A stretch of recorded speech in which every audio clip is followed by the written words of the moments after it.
gun in that scenario, so it was always going to be a challenge. And Sick using a blinding light already is going to be pretty much swarmed by aggressors. Shazam, at least, is going to be facing. The utility's not going to be quite there to help him out in that scenario, as the Bulldog from Shanks is at least able to get one kill before Sentinels are looking to shut down another one in fairly quick fashion. Dom's in a little bit of an awkward spot, but Infinite still wins the duel. Planted. You have Sick flanking around from the opposite side, so NRG don't really have a great opportunity to get nice and cozy. He's just down to one final player. It's Infinite. Waffle crosshair, and he's going to have to hope the Waffle does some damage in the round to come as Sentinels put themselves up to 11. The threat here for NRG, the pressure. Of course, losing this means they have to play against Base Station Gaming, and Base Station Gaming haven't exactly felt very solid, very consistent. Still kind of dusting off the rust, you know, adding Profi to the roster, to the roster, and trying to make things work. And this NRG, it does look very scary. You know, even if Sentinels 2-0 them, it was a very close series, nevertheless. I mean, the only time that they've looked flat have been these last 3 rounds, really, since that Dapper clutch. We haven't really seen all that much from NRG. They've had to eco, to be fair, but it's not been that impactful for them. Sentinels, their economy's good. Their ult economy is even better. 4 out of 5 ultimates. The one they don't have is the one that they get so frequently, too. An orbital strike. The Daps on the Brimstone. But they aren't confident when it comes to spreading and defaulting around the map. In fact, they're all grouped up, all going to be running into the operator play of Shazam, who is going to take these fights time and time again. This is the second shot, and is forced off that angle with a bit more utility, but doesn't really take all that much damage. And they know really where NRG are wanting to go on this attack. Prepare for hellfire! Dog comes through. He's one, but it's the orbital strike that he's got to be careful of. Shazam still manages to pick one off. That's Infinite. It's down to 3 players for NRG. Those shots keep ringing through the smokes, and there was a player up above. Does find the trait. Sick, rather, Dapper will fall. Now the showstopper getting a lot of space. Will find EU just down to Daps in a 1v3. Can get it done, but Shazam's got the angle. The opposite side of yellow. That is where Daps is about to swing. Shot's not going to be crispy enough, but he's by himself. Spike's in a tough spot, so Cover going out. 30 seconds left on the clock. Checks his back. He checks to 6. He'll try again. This time Shazam still having that angle. Gotcha. Shot's going to be good onto 6. Sorry, not Shazam. Sick had that angle. Stim beacon down. Winnable but difficult. 12 seconds left on the 10 clock. seconds left. Gonna have to start to push through. Paranoia doesn't connect with him, and it's Zoms. Headshot will seal his fate, and now it's match point. It's series point. Sentinels in control. Economy in a tough spot for NRG. They'll force up, of course. What do they have in the tank? Turret out. They've only managed to get 3 rounds on attack so far. 2 of them were the pistol and the eco from Sentinels after that. It's been a tough old half for NRG. They did have the lead going into it, but they were defending first. Sentinels are just all around much better on this map. One of the best teams in the world, I think, on this map very early on because they're so well adjusted. They were proactive in their approach to playing Icebox. They wanted to be good on it. I think it's fair to say that they are, and they've been taking it every chance they've got so far, at least in this top. The execute's going to be a quick one from NRG. The Empress is going to be used from Som, but Zoms on the high ground yet again is at least good for one as sculpt away into the Brimstone Sky Smokes. Paranoia is going to come across, but it doesn't quite connect onto the people. Oh, it connects onto Som, never mind. He tries to take that engagement. Soms gets 2 before he's traded out from EU, and it's a bit of a scrappy one so far. 2 remaining for NRG, Daps, and EU. Nanoswarm will stop them from pushing forward. There's the 103. Now the shot's gonna be good for Daps. That's 2. Can he find the 4th? Yes! Yes, he can! NRG, they stay alive! And 1 more is all they need to take us to overtime. What a round! That forces Sentinels as well in a tough economic position too. Oh. Well done, Daps. The only unlucky thing, though, is EU used the Hunter's Fury there. If he had waited like a second or 2, he might be saving it and using it going into this next round. Again, could be overtime. Could be 13-11 for Sentinels, which was the score on Haven. NRG have not looked great, to be honest, over the last 5 rounds, but that one, much more confident, much better for them. The Bladestorm from Shazam is very egregious. He is looking to play much more aggro than we've seen from him, but the Eldron might give up his spot. In fact, he gets caught out from Shanks. Some off angle is enough, and Sick is actually going to use his Seekers to chase on in. The orbital strike clears up the site for now. Sick dies in the process. There's nowhere to retreat to. Ooh, he could be going to overtime at this point. Sinatra's flanking around from behind, but he's being a little bit careful, waiting for the rest of his team to arrive to the A site and start to work their way back in. But Sinatra, he's the X factor that you have to pay attention to. We're now starting to see Daps make sure that he does his homework, and Sinatra's gonna win the duel. So now NRG are starting to be pinched in. Lockdown makes this even more difficult. Sinatra's on one side. Oh, sorry. Oh, that's Infinite's lockdown. That is gonna delay things quite nicely. Sinatra with another pick. 2 players still remain. Off the backboard goes the nades, and that's gonna be Infinite taking him down to the 2v2. There's the recouple, but guess who's playing close? It's Dapper. There's the defuse. Doms will be taken down, ladies and gentlemen. We are going to overtime. Switching sides. I'll be honest, I never expected it to get to this point. There's 4 rounds in a row that Sentinels won on the defense. I felt that NRG had just ran out of fuel in the tank, but last 2 rounds have been much better from them, really taking things back into their control. But this is going to be tricky. Winning a round both on the attack and defense, Sentinels are going to be the ones attacking first, so a great chance for NRG to be going in to match point, potentially. It depends what Sentinels want to do here. I don't think they've been in this scenario before on this map. It was very close in their 100 Thieves game in the JBL Quantum Cup, but I don't know if it was that close it went to overtime. Correct me if I'm wrong, Twitch chat. I'm sure you do anyway, but... oh man, Sentinels, you're giving a game here from NRG.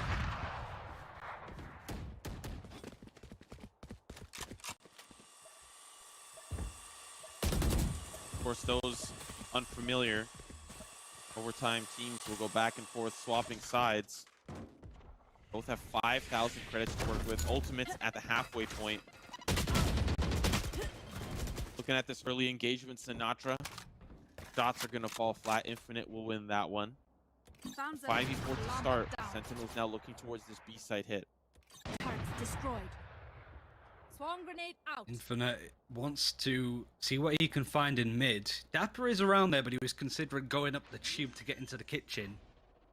I do that again. Daps is playing from the back, and Som is working his way into mid. Spots Dapper. Both managed to survive, and a laser's going to be used to keep them at bay. Zoms and Sick go down. It is a 2 versus 5. Shazam playing from B main. Dapper lurking in an area that Som is very much keeping an eye on. 1 enemy remaining. Shut down as the operator left in play, and NRG are on match point. What a turnaround. It's crazy. It's crazy. You know, some of the teams that I've been kind of keeping a super close eye on this tournament have been teams like match point, Equinox and Xset. They've been playing incredibly well.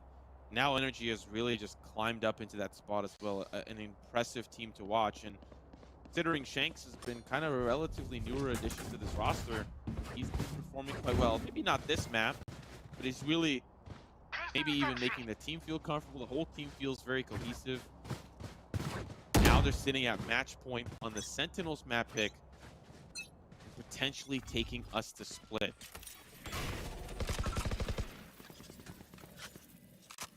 Double stack in B main. Dapper and Sinatra have been relatively good at quelling any full force coming in. And whilst the Eldron does get a bit of information to work with, the paint shell is going to keep it at bay. I think there's a lot riding on Zoms here, spotting out the right players, being in the right position. He's let players like Som here slide and sneak in behind. Look at Shanks, he's not really paying attention. In fact, Soms didn't see it at all. Punished very hard. And Shanks actually missing the shot with the operator. It's a 4 versus 3.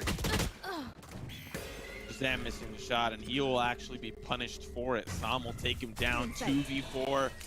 Tough spot to be in if you're a Sentinels fan. The spike is being planted. Sick is gonna be the next to fall. There's one more. It's Dapper, but NRG are feeling confident. Dapper's gonna find one. 1v3, and that's the Empress pop. That's gonna be Daps. Of course, it's Daps. NRG will take us to map 3 split and will defeat Sentinels on Icebox 14-12. What a hard-fought battle for them, fighting hard in this series. And now we take it to, once again, an additional map where Sentinels feel really comfortable. It's split. Oh, yeah. I mean, like, Icebox, you always felt the Sentinels were going to be comfortable, but a bit of confidence maybe for NRG, but this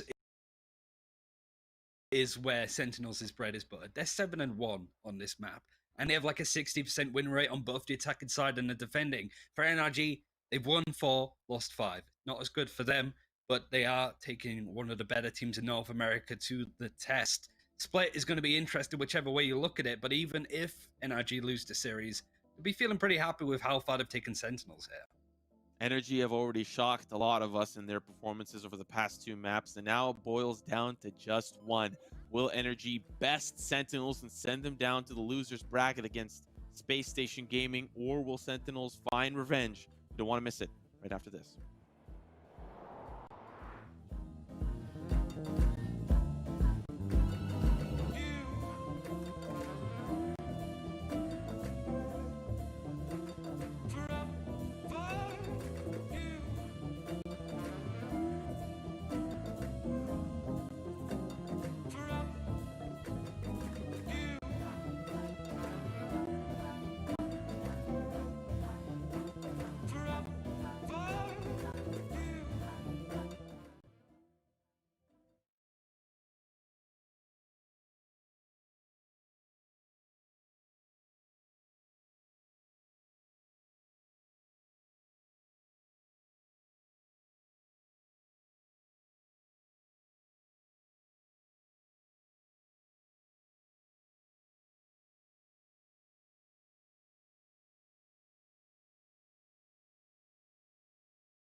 Ladies and gentlemen, welcome back to the NRG Gamers Winter Championship. I'm Simo. Alongside me is Ryan Central.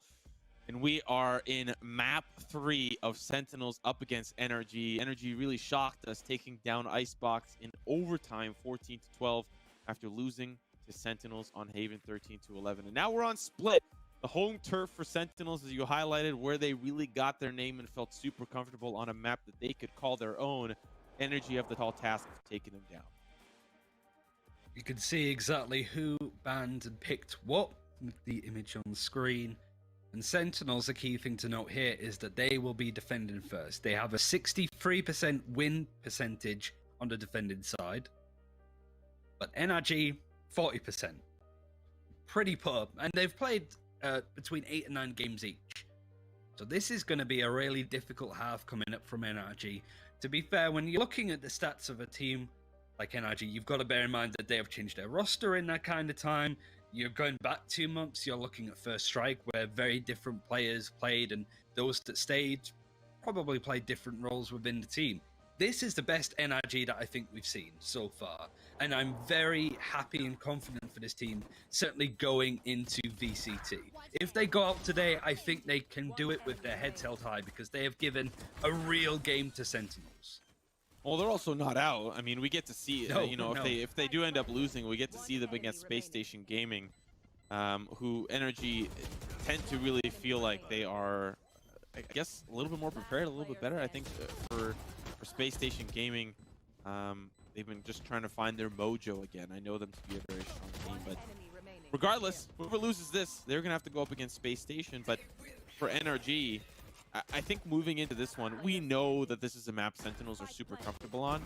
They're going to need to start off right out the gate hot and try to get some early rounds on the attack. If they can do that, if they can weather the storm of the first half, I know that Sentinels have a really solid, attacking half on Split, but NRG also feel a little bit comfortable on the defensive end. So if they can just weather that first half storm and, find themselves in like a 9-3, I feel like that could be like a best case scenario.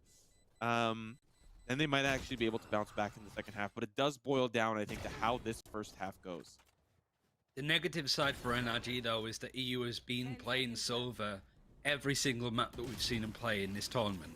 You go into Split, where Sova typically isn't played. Fine for Sentinels and Sinatra. He's really good, world-class on the Raze as well, so it's an easy role for him to move over. EU, he could play the break. Your stats certainly aren't as good on that agent. But no matter what, NRG will have to change up their comp a little bit in Sentinels, because this is, their home turf, I suppose, if you could call it for maps like this. They're going to be pretty content with whatever they decide to run. NRG, this is going to be a bit of a tricky one to work out even what comps that you want to play. And considering that we do feel like this is a really strong rendition of NRG, that they've really found their form, looking particularly at the past 2 maps that they played on Split, a 13-10 loss against Built by Gamers, a 13-8 loss against the team that is also proficient in Split, Renegades. Since the Complexity tournament, have they had a week to adapt to Split, maybe add some new things into the mix, change some things up? I don't know if that's enough time to save them against the potential death here of the amazing Sentinels Split, but it's possible. I feel like Icebox was Sentinels map to win, and they didn't. And so anything, I think, moving into this third one is still possible, despite the statistics that show Sentinels should be able to beat NRG.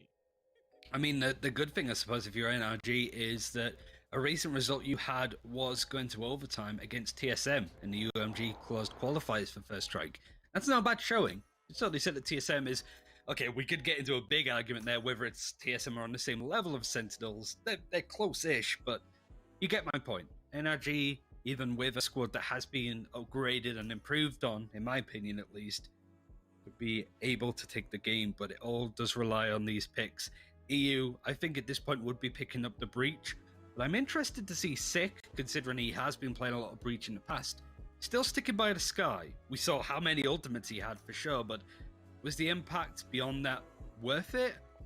I'm not too sure. Depends on their game plan. But it's interesting to see that this new agent, newish, obviously Yoru is the latest agent, but he's not in competitive for another 2 weeks, at least in these kind of tournaments. Sky's been played a lot more in the meantime. I think one of the other things that ultimately does hurt NRG a little bit as well in this upcoming map is that EU doesn't really get to play the Sova, which we've seen some spectacular play from him. Shock dart frags, Hunter's Fury value. Oh, look, there's Dust. On the left there. But I think not allowing or not having the ability for EU to play Sova, he's got big shoes to fill on the Breach. He's still gonna provide a lot of great utility, and you know, Breach doesn't have a lot of like lineups that you have to worry about. Like, it's a pretty straightforward agent, but it's still, you're taking away. I think one of the big reasons why NRG are so strong on other maps is the ability for EU to just pop off on the Sova. Third duelist that Somus had to play: Phoenix on Haven, Reyna on Icebox, now the Reigns, but he has to go up against Sinatra, who is very prolific, one of the better Raze players in North America, I think most people would say. An aggressive start for NRG. They've managed to make their way in. Shanks smoking the line through. Zoms might not be expecting these players to be in these spots. It doesn't really matter too much though, as the Frenzies line up the kills that are needed. But it was a bait. The B site is open for business, and Som is looking to head it up. Touch on something very interesting that Shazam did there, as we are about just to see this execute here for NRG. They managed to just freely walk onto the site, but Sentinels members are starting to funnel in from the backside. They're going in through the rafters. There's the fault line coming through.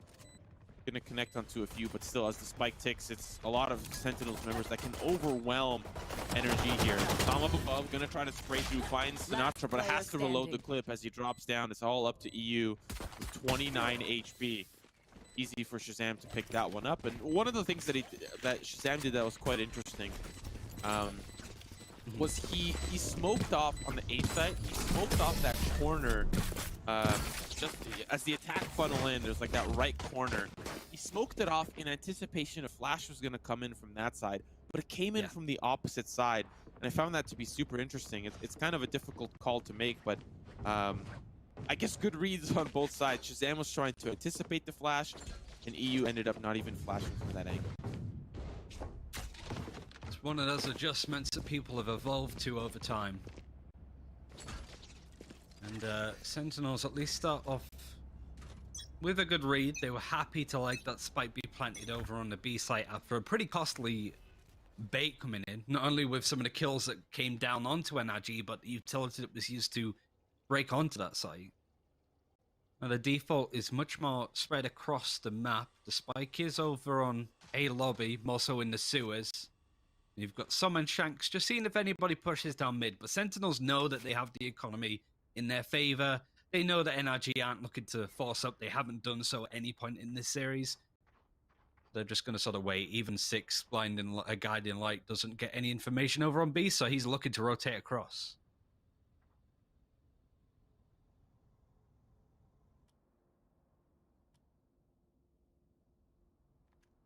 Sam is going to be the first one that's going to feel this push forward.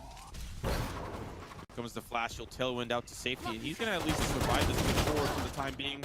Bulldog's going to find one. Zoms from below is going to find at least a little bit of a more conversion for him. Can't spray through the flash, but still finds two for the road. Now the rest of Sentinels are here. Player down below, it's EU. He's going to find another. Now it's a little bit more dual. I mean, he has the weapon he managed to find off the ground, but Dapper with the stinger from range. Still a very expensive round for Sentinels. You know, that's a round where you usually want at least like 3 or 4 alive. And now they'll be kind of down and out for the next 2 rounds. Yeah, look at the money for Shazam and Sinatra. And Sinatra dying twice in the 2 rounds that we had so far means that his eco isn't going to be as good. And a full crisp buy from NRG going into this. An opportunity, not necessarily a certainty, but an opening for NRG to get something done. And EU's not too far away from having a rolling thunder considering the impact that he just had. Sick. Guiding light is going to be used in mid, but it's destroyed before it gains information, which is information in itself. He's going to rotate away from the ropes part of mid over to the mailroom. And it's more a case of Dapper now over onto the Cypher versus Infinite's Killjoy. The camera is killed. No tag goes through, and the turret is placed aggressively in B main. Dapper's kind of stuck. Dapper, yeah, putting on his best Keanu Reeves impression, just trying to dodge the bullets. Taking the red pill over the blue one, but NRG not going to take the B side hit anyways. They were just, or are they? A little bit of mid control, have the option of splitting through ropes, but Shazam is there in a really cheeky spot, and he's playing close with a stinger, deadly. Cap's going to bite the bullet. He's going to be the first to come through. Can't convert onto the second, so it's just a trade. But the site is wide open, and unless Psalms stopped them, but they back away. They found what they needed. Now we're going to pay attention towards this B site. All the guiding lights used from the sky, they're going to be anchored onto the A site. They're not quite sure if anybody's coming. You do have EU lurking over there. The rotation is going away from B, but Dapper gets that information. He's going to be playing from the back of CT, and the camera's going to tag some information, and he can tag up Infinite. He goes down. And this is an awkward one, as Sinatra's able to get one with a pink shell, but now it's just going to be EU left all on his own on A. Wow. Didn't quite go to plan. Sentinels get a third. That was a tough round. That was a round NRG really needed, and it started off with a trade. But one thing that was super, you know, you like the gusto, you like the attempt from NRG. You send EU over towards the A side. He sells the fake with the flash, and I don't think he fault line, but he sells the utility. Sentinels member starts to rotate over, but they execute onto the B side too quickly, a little bit too antsy. And Dapper is in a beautiful position to just cause a ruckus. Gets the tag, gets the frag, and that round is in the bag. So 3 rounds in a row here for Sentinels. Eco here coming up for NRG. It's been a difficult start for them in this first half.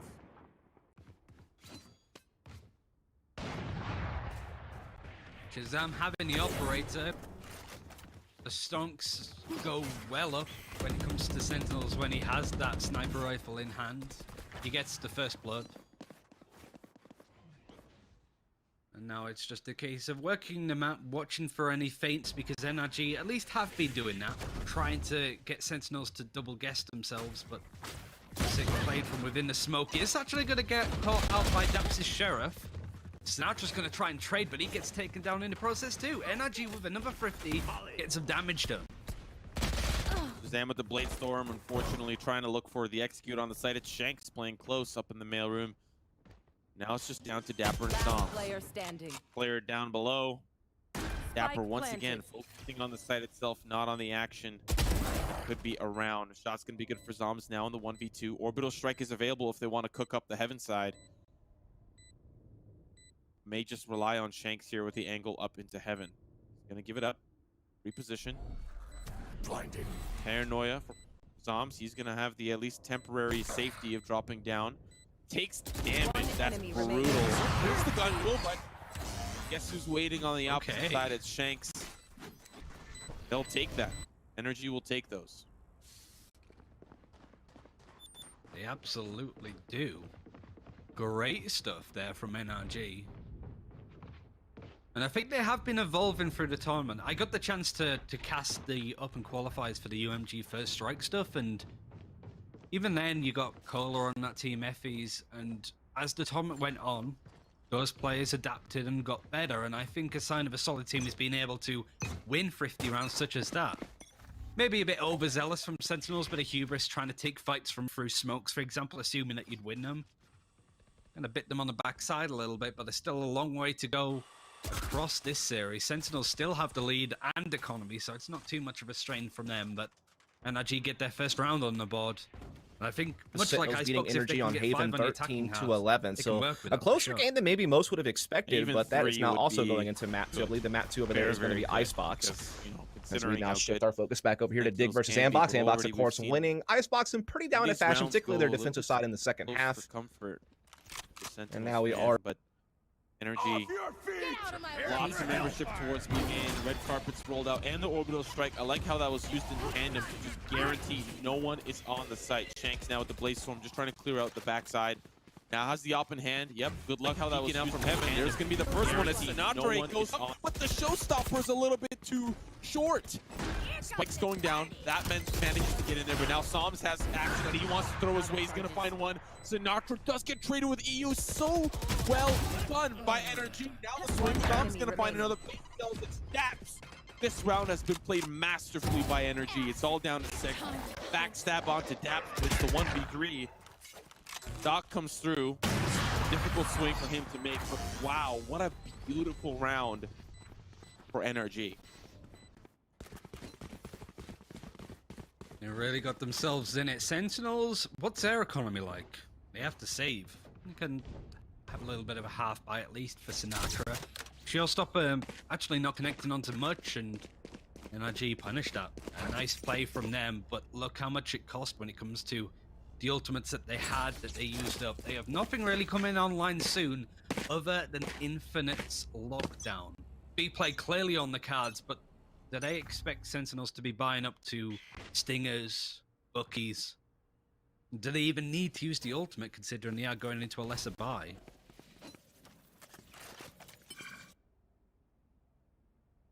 Seems to be a play. Orb control to start.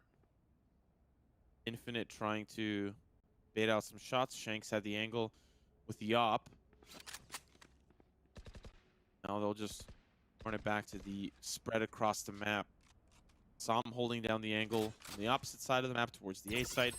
The rest of the team grouped up around this mid to B main side. So a lot of attention here for Sentinels on the B side as well, anticipating that this is a spot that NRG really want to play, especially on this round. And Cygnus hoping to get some value here. He's on the retreat now, unfortunately. Will he make it out alive? He will.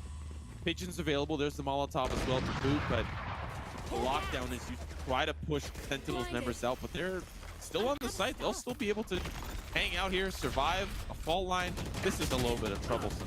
There's the shots through the wood. They're still alive there. They're still in the back site. That's going to allow Sinatra to push forward.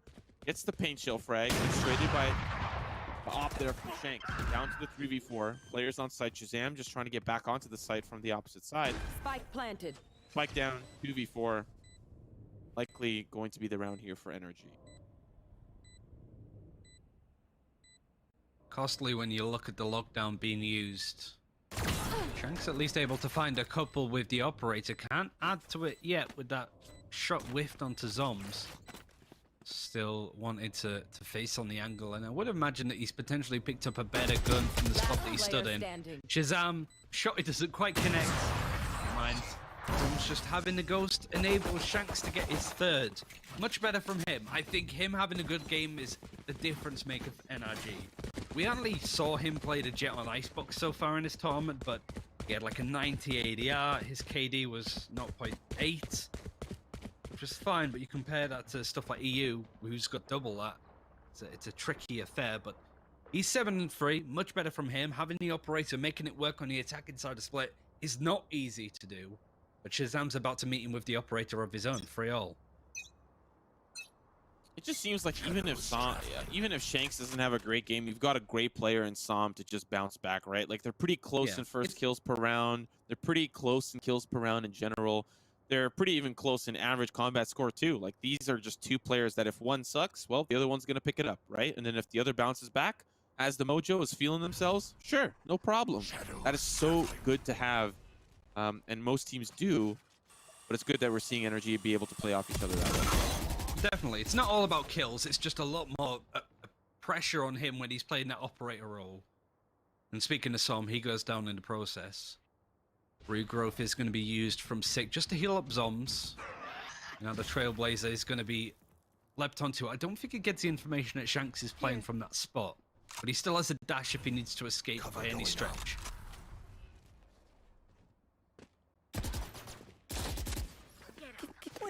Infinite will fall. He was playing a little aggressively towards that B main side, just trying to peek out, try to find an opening pick to really answer back for Som falling, but the neural tech is going to give all the information that they need. Oh, Shanks find one, left. And he'll have the tailwind still to survive, so still doable for NRG, considering they've got all this utility from EU to really set up Shanks.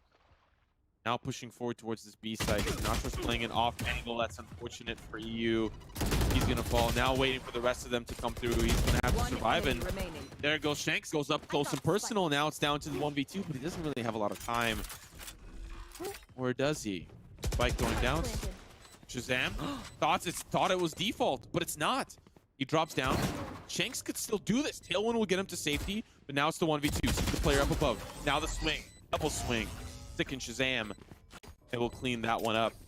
Very close round though for NRG. You saw a little bit of momentum, even though the off angle for Sinatra was deadly. That's a round in the bag for Sentinels. Really nice stacked peak from Sentinels too in a scenario like that. One on the high ground, one on the low ground, peeking him at the same time. He would have an insane connection if he got those 2 kills, but does go the way of Sentinels. Question is, Shanks, not quite having the money for the operator, is going to be playing up with the judge. He has the Blade Storm, is going to be using that alongside it, one would assume. And the Seekers from Sick, a bit slower to the party with building that up. He had 2 on Icebox in that amount of time, I believe. I'm curious how it could be used on attack. He is playing from mid, so it might be just a very quick engagement there, but pretty much a full buy from NRG other than that judge. Time to hunt. It's not going to find much value. Smoke down. Doesn't make it past the smoke, but at least to know no one's on the ramp side and no one's inching their way forward towards that orb. Placing swarm grenade. And for NRG, they're really stacking up towards this B site. Don't have the rolling thunder, so the fault line will just have to do. Here comes the push forward from Shanks. He's got the Blade Storm. And Dapper's just in a little bit of a cheeky spot. He'll be taken down from the default plant spot. Seeker's coming through just to find out where those players are, or at least get a little bit of control. Spike down 5v3. Tough spot here for Sentinels. Can they get the job done in the retake? The double danger stack, though, is looking up to where Som's push from. Sick wins 1 duel. The peak was a little bit staggered, and it's working out very nicely for the Sentinels up until EU, and Shanks clear it up. Judge upgraded for the Phantom, and NRG are really giving it to Sentinels here. Sentinels, this is their best map stats-wise, at least one of them. And NRG on the attacking side is always going to be a bit of a struggle, but 4 rounds of the last 5 have been theirs. And the one that they lost, they still got the spike planted, so money is still good, but no operator on the attacking side yet again, but no real guns for Sentinels going into round number 9. So loud, Dapper. We're here because of an overtime victory from NRG. Like, this is just crazy. And the fact that it's 4-4, it's tied up. And NRG are going to be at the defensive end on the second half, have, you know, a more favorable side. This is just such an interesting series. It started out pretty, like, you know, pretty understandable. You know, Sentinels won the first map, 13-11. Okay, it was close. Like, Standard, then we're here. And then we're here. It's crazy. And, well, it's the eco. And the opening pick onto Sick, but it's the eco here for Sentinel. So, really, like you highlighted, 5 rounds on the attack. Well, we're about to get that for NRG. The 3v5 weapons not really great for Sentinels.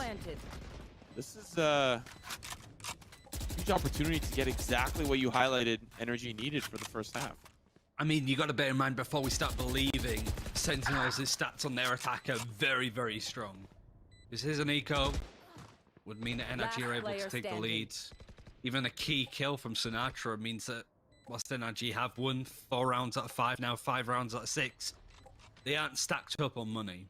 In fact, if they lose a couple of rounds, they would have to eco. The good thing is there's not many rounds left of this side. If NRG can keep this momentum finish to half 7-5, even 8-4, would be huge. But relatively unproblematic round from the side of NRG. You can see the ultimates that are building up for them. 2 showstoppers, NRG with Som, Sinatra for Sentinels, having them ready. This has been a long one, but it's been most enjoyable to watch and cast, for sure. Shanks attacking up again. Yeah, well, I mean, with EU starting this round with 9,000 credits, yeah, why not? Just throw it in there, you know, try to keep it within range of the rest of the team. Sentinels just struggling to put stuff together. We're seeing a little bit of a different look from them, aggression towards the mid side. We saw a little bit of that in our matches yesterday. But Shazam just trying to get something going, you know, get some of that Sentinels momentum back into their favor. We saw the flash come through. Shazam, okay, somebody's there. There's the jump peek. Spots one out. Flash is ready. Fault line. You'll have to use that defensive tailwind to get to safety without even finding a pick. That's a little bit tough for Shazam. And they know where the operator is going to be. And they will have a solid guess that Shazam will be playing the op.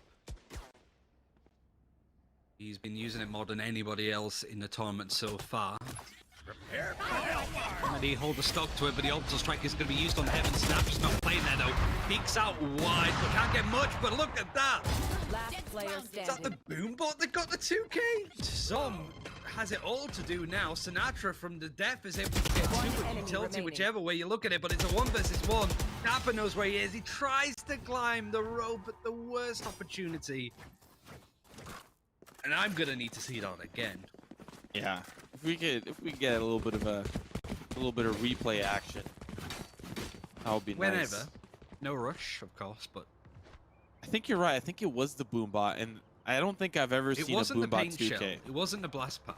Like, I can't remember. Look, it's a very in the moment thing, but I was not expecting, considering Sinatra died, that he would just then get 2 kills. Bit of a scuffed execute from NRG, and the fact that they used the orbital strike for 1. Costly. Mistakes like that lose you series against teams like this. Shazam gets out. Energy economy was still good, so it's still going to be the full buy for them. Once again, want to get some of this early info and look in towards this B site. You should A lot of ground has been covered by Som, holding off the ropes to rotate. Sam doesn't, unfortunately due to timing, doesn't really get to see that. We see a trade towards B main. Paranoia comes through to stop them, but it's Sentinels members that'll back away, and Som gets a little bit more ground. Shazam unfortunately detained. Oh, that's so unfortunate. Last player standing.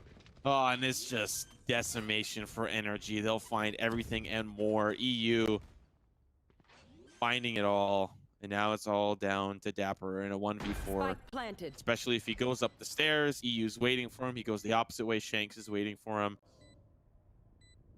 And there's a potential Brimstone that's waiting in B main in case things do really get scary. So first pick gonna come through, holds down the spray in case somebody double swung on him, but now it's EU coming in from the opposite side, looking towards the stairs. Oh, okay. Okay, all right, okay, Dapper, he's gone. He is angry. Douglas Apper is angry, guys. He's just holding low, just to see if he can get the double kill on them somehow. Oh man, that is psychotic warfare, psychological warfare. That's what that is. NRG 6 rounds on the attack, not bad by any stretch. Som's having a good game, Shanks is having a good game, EU even on a different role is having a good game. Infinite and Daps, maybe not so much when it comes to frags, but 10 assists from Daps on the Brimstone? That's pretty crazy. That's very crazy. I'm still waiting for that replay, but by the way, I need to see it sooner rather than later, but 4 ultimates for Sentinels on this defense, they should be able to make something work from it. Economy's not great. A lot of ultimates available. And on the flip side, we've got a great execute piece for NRG. We've got the Rolling Thunder that can be used. Sentinels get an early ground towards B main. And that means that B is, I wouldn't say off the table, but not having that ground for NRG. It's what they've really been used as, have been using as a facilitator in towards the B side. So A is where they're going to end up. Not really feeling the B main push this time around, and a lot of that ground for Som. He gets so much space in the middle. Now going to be rotating through ropes. So good ground covered, at least to start. Shazam's going to have to deal with Som at some point. Seekers are trying to at least get early info on where those players are located. And that's so unfortunate. That second Seeker doesn't go for Som. It's actually going for him in ropes. But it's already a little bit too little too late. The action actually starts. It's the 3v4. Damage has been done by Sentinels. Potential here to secure that 6th round. Rolling Thunder still available. That's another one down. Unfortunately, can't get that one from range. Down to the 2v3. Here's the Rolling Thunder that comes through, sick in a lot of trouble. EU will find that one. Down to the 2v2. Sinatra injured. Dapper's going to find another, but here's the swing. Unfortunately, has to check the camera. Now it's down to the raise to raise. Blast back available. Oh, he had 7 HP! And he still managed to find him. Solid work. Som was just jumpy, trying to bait out some shots early. And 6-6. Not a half I think we expected, but now it's Sentinels on the attack. They are very proficient on it. But NRG are going to be feeling very comfortable on the defense just as much. Highlights of this half. Shazam gets a headshot in that shot, by the way. If it was anything more than a stinger, he would have got a nice 2k. But NRG playing East executes certainly towards the B site very strongly. Great rounds from them. The attacking off of Shanks was exceptional. The best performance he's put in, I think, in an NRG jersey, if you could call it that. And the way that they've been playing this so far have really been given the challenge to Sentinels. Sentinels need to have a very strong attacking half if they want to bring it. We're going to have to wait for that double boom bot highlight. Taken out. I'm just going to keep nagging because it was so good. Now NRG on the defense are going to be closing in on the attackers on A, but look at this lurk. Nobody contesting them in mid. Infinite knows that it could be a dangerous spot to be in, so he's going to back off. Doesn't anticipate them from the opposite side. They'll all join together. 4 in heaven. 4 in heaven doesn't mean control of the site itself. They'll drop down, and now here's where the real bloodbath begins. Shanks gets to safety after finding a pick.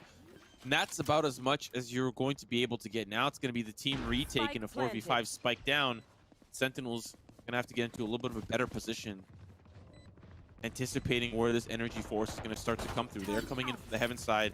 Sam holding down ropes, nobody down there. Infinite trying to use that turret to bait out some early shots. Okay, there's a player down below.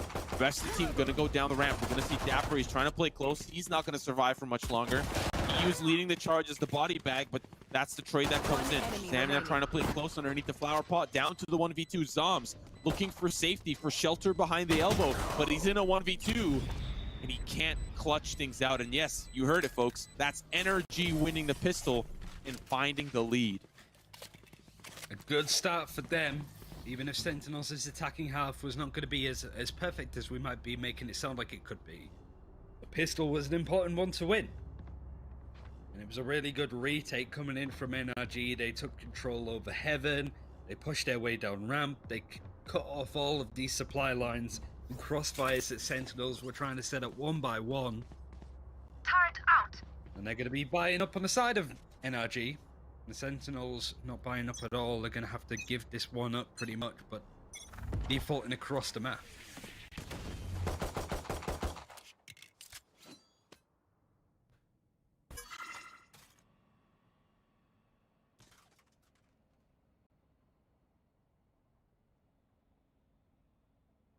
Thanks. Good opening pick. Tail wins to safety. On the opposite side, Sam's going to find another.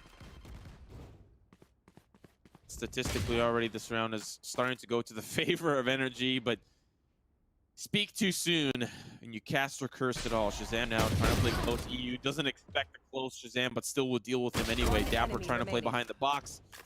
That's EU with another. Just down to Sinatra. He's hoping to find the second, and NRG will have a pretty solid round. Shanks is a Bladestone. He's 17-8. Paired up with Som. Som has been so good on this like different duelist role. He was the main jet player for this team way back when, with Cola playing the Reyna, the Phoenix, that kind of flashing entry role. Som has done so well to move over to this kind of duelist role. Shanks you expect to be the flex carry player that he is over on the jet and the operator, but Som had to adjust to more agents to play, and he's played Raze, Reyna, and Phoenix all to a world-class level today. Certainly deserves a bit of kudos, as Shanks has been great in this series in particular.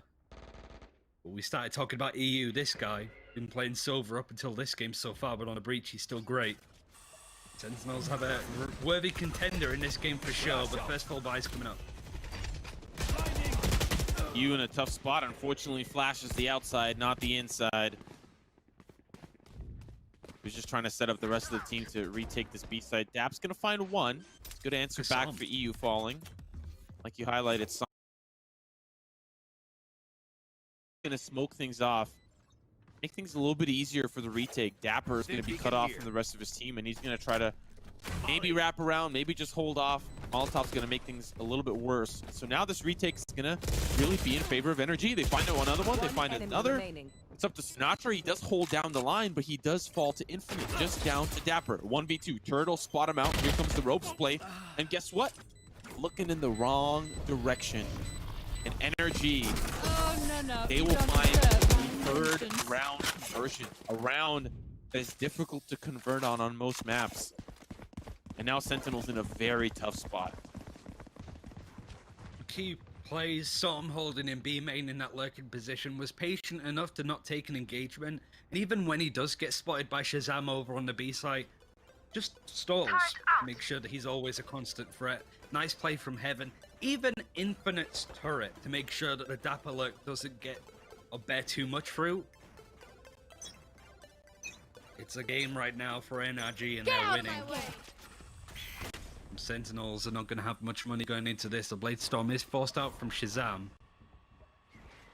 They have to make something from very little.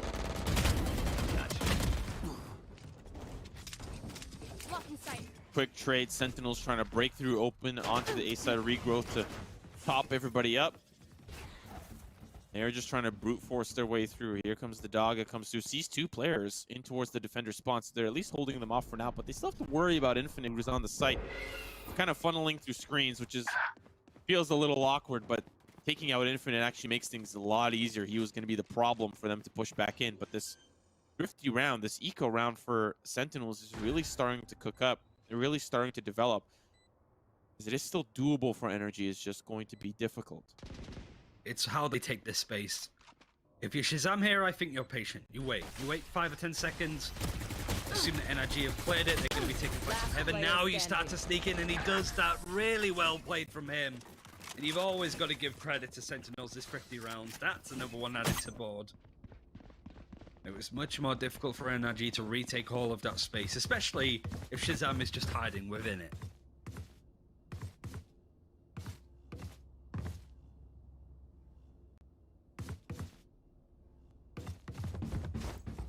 Very well played by Shazam.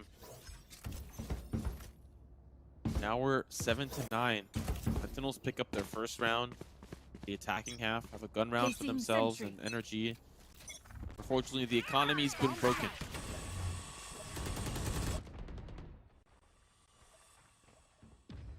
Showstopper for Sinatra, just trying to get a little bit more space. We've seen him do this before, but he'll be taken out. He still has the Showstopper. Yeah. Targets destroyed. I thought I heard it be used. Was that? Oh no, there we go. So both Showstoppers. Oh, that's what it was. Okay, well, Sinatra has it here. He has gotten space on the A side, but look at Infinite. He gets so much value here. He's going to try to spray one through, but sick! He barely escapes, hopping through, down to the 3v2. Now he's got a little bit more leverage, a little bit more of a vertical angle, but doesn't connect on those shots. Spike being planted on the opposite side. We do have Sam, who's peeking in. There's a player down by the flower pot. Here comes the dog, just trying to allow Sinatra to get space to swing. That player spotted out. Doms underneath the flower pot. Guess who's coming in? Guess who's wrapping in from behind? It's Infinite. Paranoia comes in, but it's sidestepped. Now the rest of the players have to worry about their push to the elbow. Now the first shot's going to come easy. Sek was injured, but now it's down to Sinatra. Takes these as 1v1s, and he gets him! Sinatra with the clutch! Oh my goodness! That was close, and that was even better from Sentinels. They'll catch up. One round away from tying us up. What a solid round from them. Even the opening, that first paint shell kill onto Dap that was holding high ground of Heaven, it set up the whole round, but that's why you pay Sinatra the big bucks, getting that nice clutch free K up against the org that used to play for in the Overwatch League. Not quite the San Francisco Shock, but pretty much lightning from them. NRG still leading, but Sentinels are coming back with a bit more ferocity. And now it's a real question of, I guess, NRG's tone in fights like this. A tactical pause has been requested, so I wonder how they're going to be going about this now. Yeah, I'd love to know who, of course, is calling that tactical pause. You know, if you're NRG, just trying to, okay, what do we got to do to slow this down? Sentinels have had our number 2 rounds in a row. We started off hot on the defense, like you highlighted in the pregame. Sentinels are comfortable on either side. The first half went 6-6, definitely something that NRG are very happy with and very comfortable with. But most of the time, this map does favor to the defense, and now that's the side that they're on. They're letting Sentinels get steam, get momentum, and that's not what you want. If you want to send a message that you are one of the best teams, you deserve to be in the top 5, that you are going to come into the Champions Tour swinging, you have to beat Sentinels here. It's not just about qualification for playoffs. It's a little bit bigger than that to show that this NRG roster means something and they're not just a bunch of random people stuck together. I think when you look at it from Sentinel's perspective as well, considering they have been running that Sky pretty often, not so much that they're disrespecting their opponents here, but they are a team that like to experiment. They are picking Icebox to play it, to get better at it. They are playing Sky to see what exactly can be done. And to be fair, Sick can play the Sage on this map, he can play the Breach. He's opting for a very unconventional pick, and he's done relatively well. Bottom of the server, I think, when it comes to frags, and I'd assume average combat score based off of that too.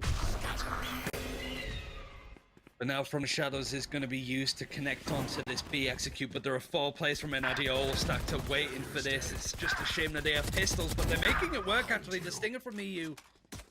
It's good to bring it to a 3 versus 2. There is a lockdown. Do you realistically use it though if you're in this spot? Daps has been waiting here patiently. I don't think Sentinels he is in this spot. Doesn't matter, the gun's just not good enough. If he finds the pick onto Zoms, Sick is actually really low, so he could have converted, and then it would have been like a, you know, if that gets traded, a 1v1 between Dapper and Infinite. So close, very possible, but Sentinels will tie us up very understandably so after the eco round for NRG. But now here comes the, I think really the big teetering point for either side. It's a gun round. This will break the bank of either side and reset the, either continue the max loss bonus or reset things. So this is a very important round. Oh, there's so much pressure on Shanks. He is going to go for an aggressive Valorant play. We haven't really seen it so far from him. There's a lockdown rolling thunder. Plenty that NRG can use to their advantage, but this op is the first move that they are making. Molly's going to create a bit of space. He takes a shot, he backs off it. He's taken quite a bit of damage. Not quite going away, but the Seekers is going to lead it for Sentinels. They're going to barrel on through to A Heaven. EU is there to wait. He gets one. Wow. Some helps him get a couple others. He's going back for more with the flash. And he knows exactly where Sentinels are going to be playing from. Oh, the Ultra Strike is going to add on to it. Dapper is out. But this A site is open. Look at this quick rotation. I don't blame them for securing, trying to secure the round with all that they threw. But great from EU and Sam to play that in tandem. EU, despite not being on the Sova, has been doing a great job of setting up the players that have been trying to be very impactful, like Sam and Shanks, but he's also been setting himself up. He's a fragger too. Now as they start to come through, it's going to be up to how Sentinels try to stave them off, but swinging one at a time, easy for NRG to pick up. They'll survive with 4. Economy will reset. Loss bonus reset back to 1 for Sentinels. I think they'll still have the economy to buy up, but the economy is going to be broken soon, and that might put NRG in a 2-round lead, get them up to double digits. They're at double digits now. Considering we're narrowing very close on the end of this map, it's still anybody's game. Bit of time before the defuse actually came in to give Shanks his operator back. Could be able to be up to the full armor. And Sinatra can't quite clutch out that one. 15 kills, 9 assists for him. When it comes to assists, it's Daps that's actually running away with 15 and a nice kill with the orbital strike. Just means that 1 ultimate is used up in that fight, and there's still 2 big impact ones for NRG going forward. It's very important that Sentinels do well in this round because their economy can't take it much longer.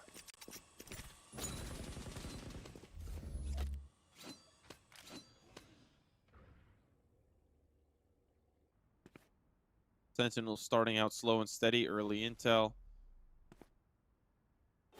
Infinite has a lot of utility set up towards that A site. Once again, Som and EU are playing towards that heaven side, this time being joined by Daps. So he'll hold down the B main push. I like the setup from EU and Som. They'll work in tandem, smoked off from Paranoia, so they'll be pushed off the angle. That's going to put EU in a tough spot, so he'll be taken out by Sick. And this B site was taken quite well by Sentinels. It's just up to now how how NRG respond in the retake. The lockdown's going to be used. It's going to force away the players off this Sentinel site and an open for NRG to break onto it. But Sick is a nice spot. He's able to line up even more. He's done with the operator.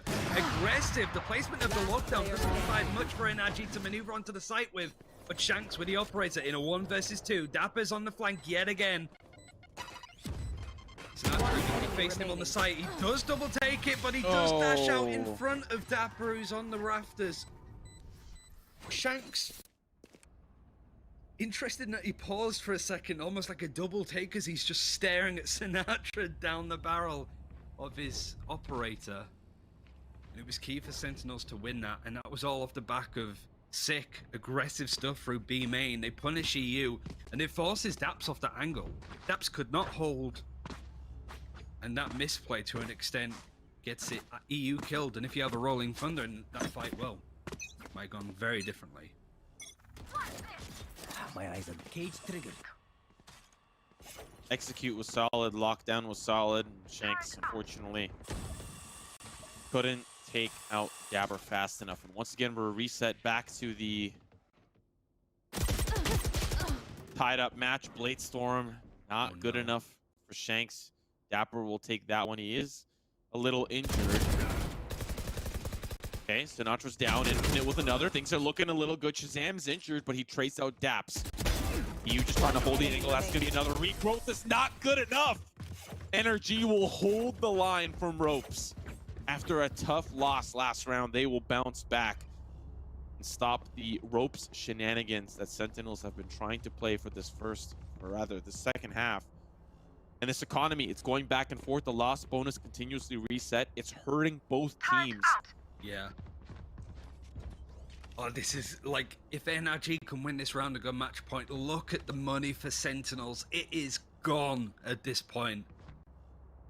To the point the Shazam is not even gonna buy up. He's got the Bladestorm, he'll use that, and the Frenzy in full armor. That's what he's got to work with. Showstopper from Sentinels on these 50 rounds. It's not quite 50 from Sentinels, but it always gets stuff done for them. A lot of pressure on Sinatra to get a kill at least, but plenty for NRG to work with. EU still with a Rolling Thunder. Showstopper of their own with Som. And look at this smoke play from Shanks. He misses out again. The first death 2 times in a row. And NRG yet again have to play from a 4v5.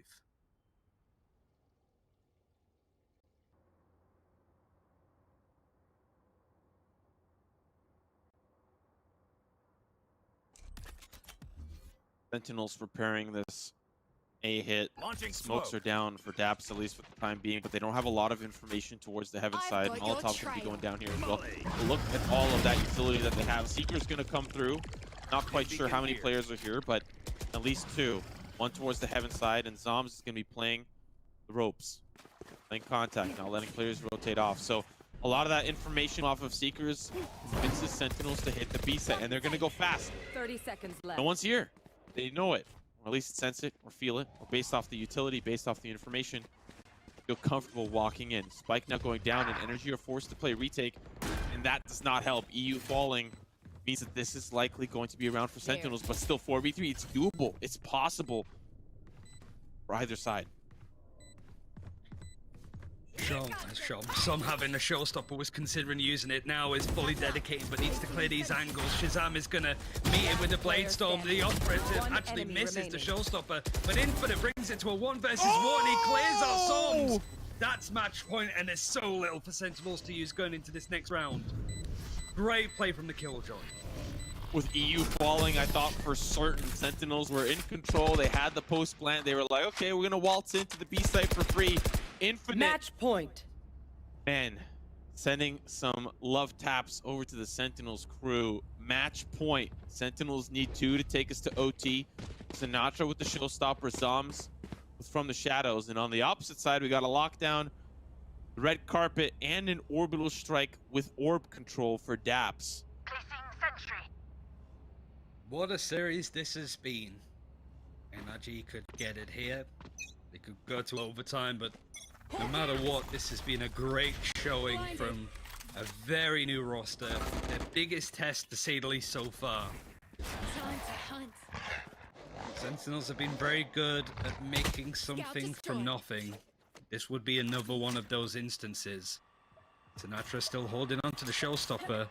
Going to be clearing out some of these angles with that utility. The showstopper is going to be used to warden up a bit of space. He's trying to find exactly where Som was playing from. He's going to fire it off into CT, see if he can get something last second. But he can't. But he's created a lot of space for himself. And I don't know if NRG would be expecting him to be in this place. Oh, the pre-fire gives him away. There's the Stim Beacon. At least his trigger away. Shazam with the Singer. Sam's going to find 2 in the round. Here comes the push forward now. As NRG are all pushing through the back alley, they'll find one after another. And now the lockdown for Dapper. Dapper in a 1v3 has the camera available. Doesn't have a lot of utility though. No cages. Here's the red carpet. It's rolled out just for him. One VIP trip, and it's going to be Daps first. 1v2, it's going to be defused, but it's infinite. It's NRG! They've done it! NRG have eliminated... Nope. They've knocked out Sentinels down to the losers bracket after defeating them on Split. Man, it would have been hype to say that they've eliminated them, but no, they will move on into the playoffs as the higher seed. What a spectacular series. It started off with us probably just anticipating a quick 2-0 for Sentinels. But here is where we stand. NRG taking down Sentinels on 2 maps that Sentinels tend to feel very comfortable on. And now here we sit. They'll have to face off against Space Station Gaming. What a series between these 2 teams. Yeah, SSG have punched a hole through the drywall seeing that game, knowing that they have to play up against Sentinels now. What a showing from NRG, not only to make it that close across all the 3 maps, but going from that position where they were an icebox, where they completely looked down and out, like the 4 rounds that they had on their attack, to bring that map back, and then to actually win it here. NRG are very much coming for people into VCT, into this tournament, and they've had a really good, successful result against Sentinels. You do have to sort of question stuff like the Sky pick. Did it work out for Sentinels? Were they quite happy to experiment and try with it? Whether they'll do that in the future? But you can't take anything away from NRG. They looked really good here, and they are very much contenders to maybe even win out this tournament as a whole. I just love the underdog story, you know? Coming into a map like this, a series like this, you look at a team like NRG and you say, man, the weight is completely on their shoulders. And you even look at like the addition of Shanks, just what that meant in relation to his story. Subbing in for Immortals, doing incredibly well, and then being picked up. The loss of Kohler, the loss of Effie's. And Kohler is regarded by some as one of the best players in North America. So it's just a lot riding on this NRG roster. And like you said, they are here and ready to play for VCT. Oh man, Valorant is just so exciting. And it's just so exciting to see this type of competition at this level. We sort of talked about the idea and flirted with the take. EU 65 kills, 48 deaths across that series. He is certainly one of the better players in North America, certainly top 10 at his role. He was exceptional, not only on the Silver, but on the Breach when asked for. But you've got to give credit to some 3 different agents that he played. Managed to get 62 kills across the series, beating out Sinatra's 55. Like, that is really good stuff from NRG. Everybody played a role. Shanks was the bottom of the barrel when it came to the kills and the average combat score, but some of those key rounds on Split, the reason why they won this series was to him with the aggressive opping. Everybody played a role. Everybody had a life game here. I'm curious if they can continue that momentum going forward, because they are a freight train right now. Well, look at Group D. Look at what is on your screen, audience, and you tell me if Space Station are not quaking in their boots right now. I'm pretty sure they would have much more preferred to play up against NRG, you know, based on, you know, popular opinion and how this bracket kind of would have played out if you had guessed it prior to it unfolding. But now Space Station Gaming have to go up against Sentinels, and that is a scary raid boss. Not to mention that they have a very similar map pool together. Like, they both are really good on Ascent, and that's going to have to be played. So there's a lot to kind of question and ask, and what that map selection is going to look like. But of course, that's going to have to happen after the break. Before we do, though, I have to give a shout out to one of our sponsors. Of course, this would not be possible. This tournament, this event would not be possible without Comcast Military. Comcast NBC Universal believes that military service matters. Through its military engagement initiatives, the company creates unique experiences for military employees, customers, and communities.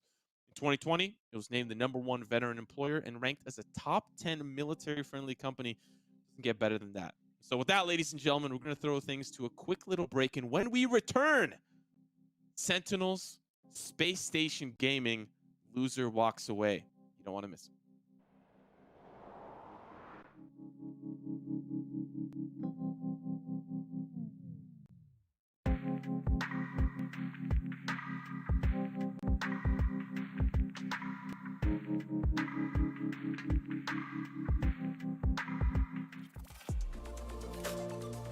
I feel like I need to defend my scene's honor here, because this is just turning into a bit. Turn your craving into saving with 25% off only on Jersey Mike's app orders.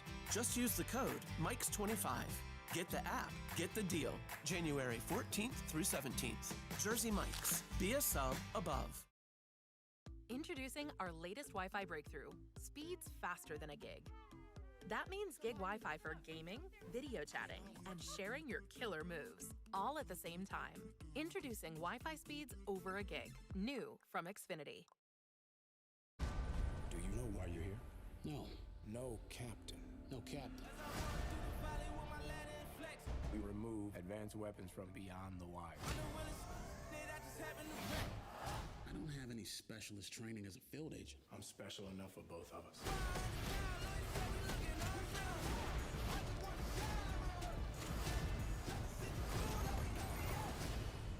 Welcome to the war, kid. League of Legends is, well, it's all new. Look, pretty new art, and hey, wow, what's that? Mythic items. There's a recommendation tab to simplify everything. See, this new interface is chugga chugga choo choo train off the charts crazy. I'm talking real-time item suggestions based on your current build and team matchup. Yas, computer, make my decisions for me. Even if you've never played before, that's fine. And the learning is easy in case you suffer big from bad brain. Download and play.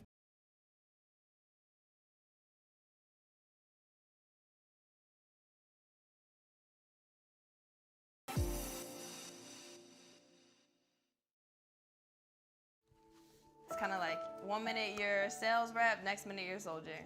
My name is Diva Williams. I'm a sales rep at an Xfinity store in Tacoma, Washington. I'm currently activated to help out with COVID-19. My unit was activated to come out and work at all the food banks. Comcast has been beyond supportive. As soon as I got my orders, they said, tomorrow you're a soldier, and those duties come first. It's really important that we get to see the change that we're making in our communities. The government has acknowledged professional video gamers as athletes.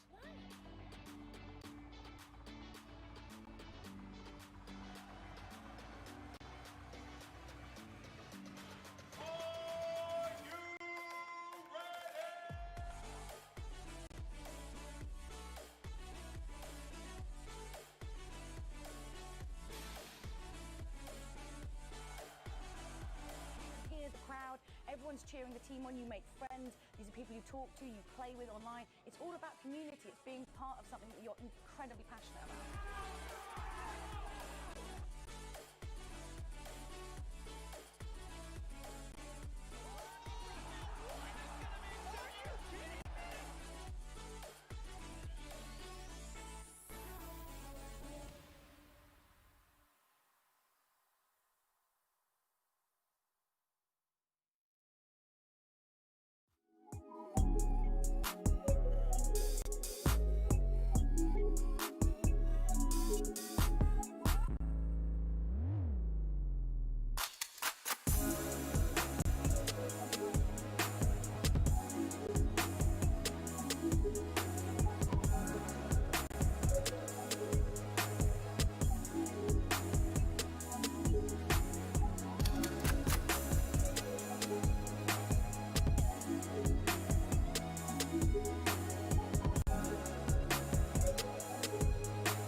Ladies and gentlemen, welcome back. As there seems to be a little bit of action on our faces, but now that's been gone, that's been cleared.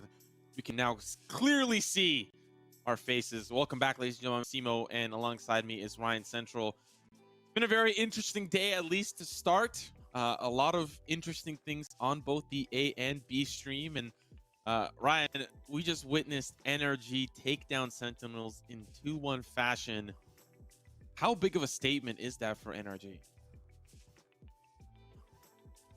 I think it's a good look. I don't think it's indicative of them winning, you know, Worlds for Valorant or anything like that, but it is a step in the right direction. NRG is a very big org, and that is a very big showing for them. Sentinels have lost games like that. They've been upset a few times. Even Dapper was talking about their losses to NRG and stuff. Sometimes teams just have Sentinel numbers, and that could be a key for it here too.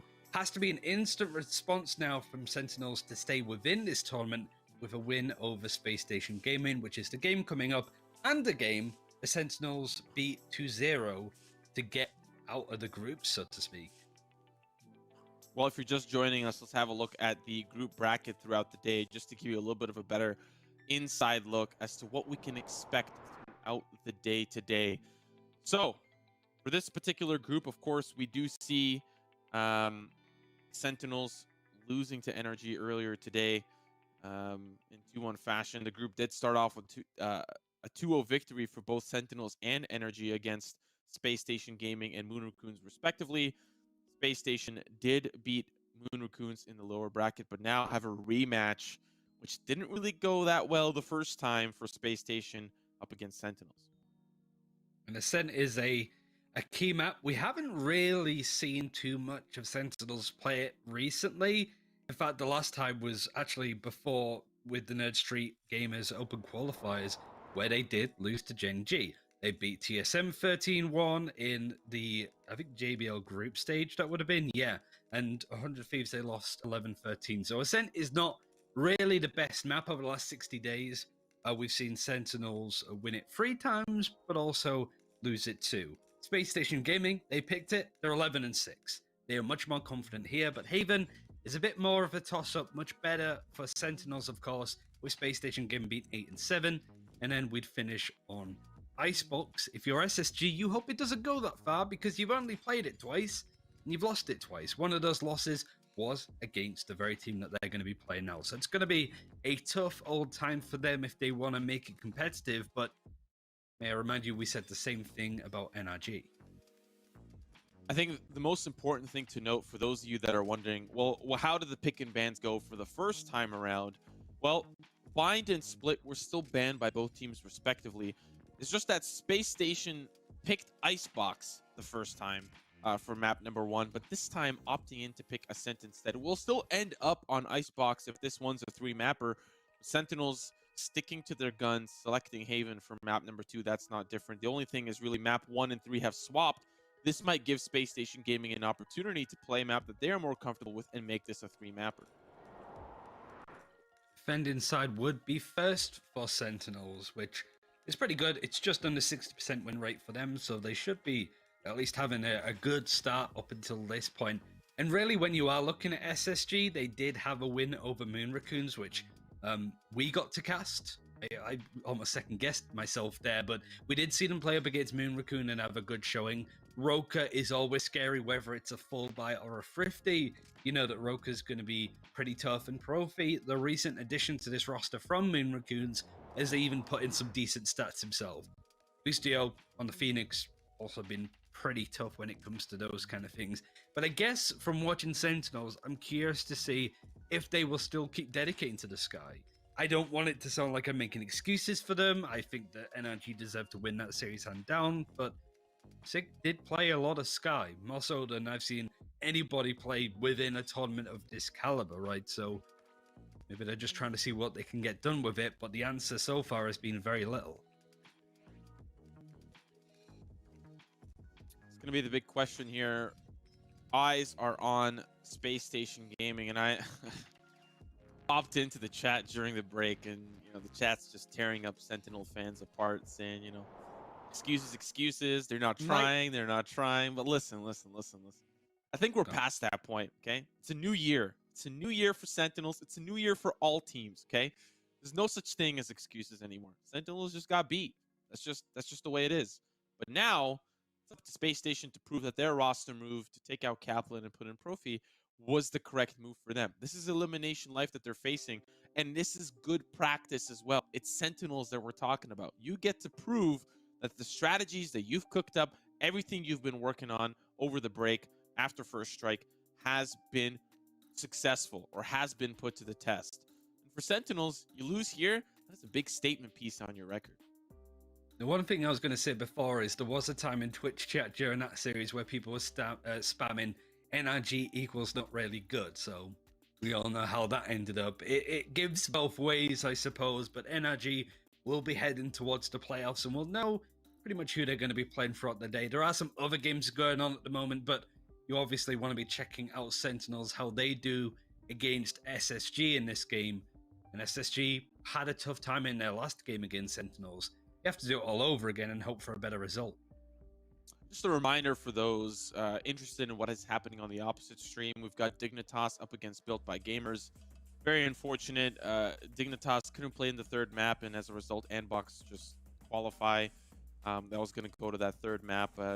Somebody on Dignitas' internet couldn't reconnect, but point being, other stream, we've got Dignitas up against Built by Gamers, and then we've got Group C and D later in the day. So after these series are done, we're going to go over to Envy and Xset, Cloud9 versus Equinox. Two amazing matches around the bend. So today is just honestly filled with some of the best Valorant action that you could possibly ask for right here on Nerd Street Gamers and Nerd Street Gamers 2. So I believe we are just moments away from the map, just probably waiting for some of the players to get all settled in and all connected.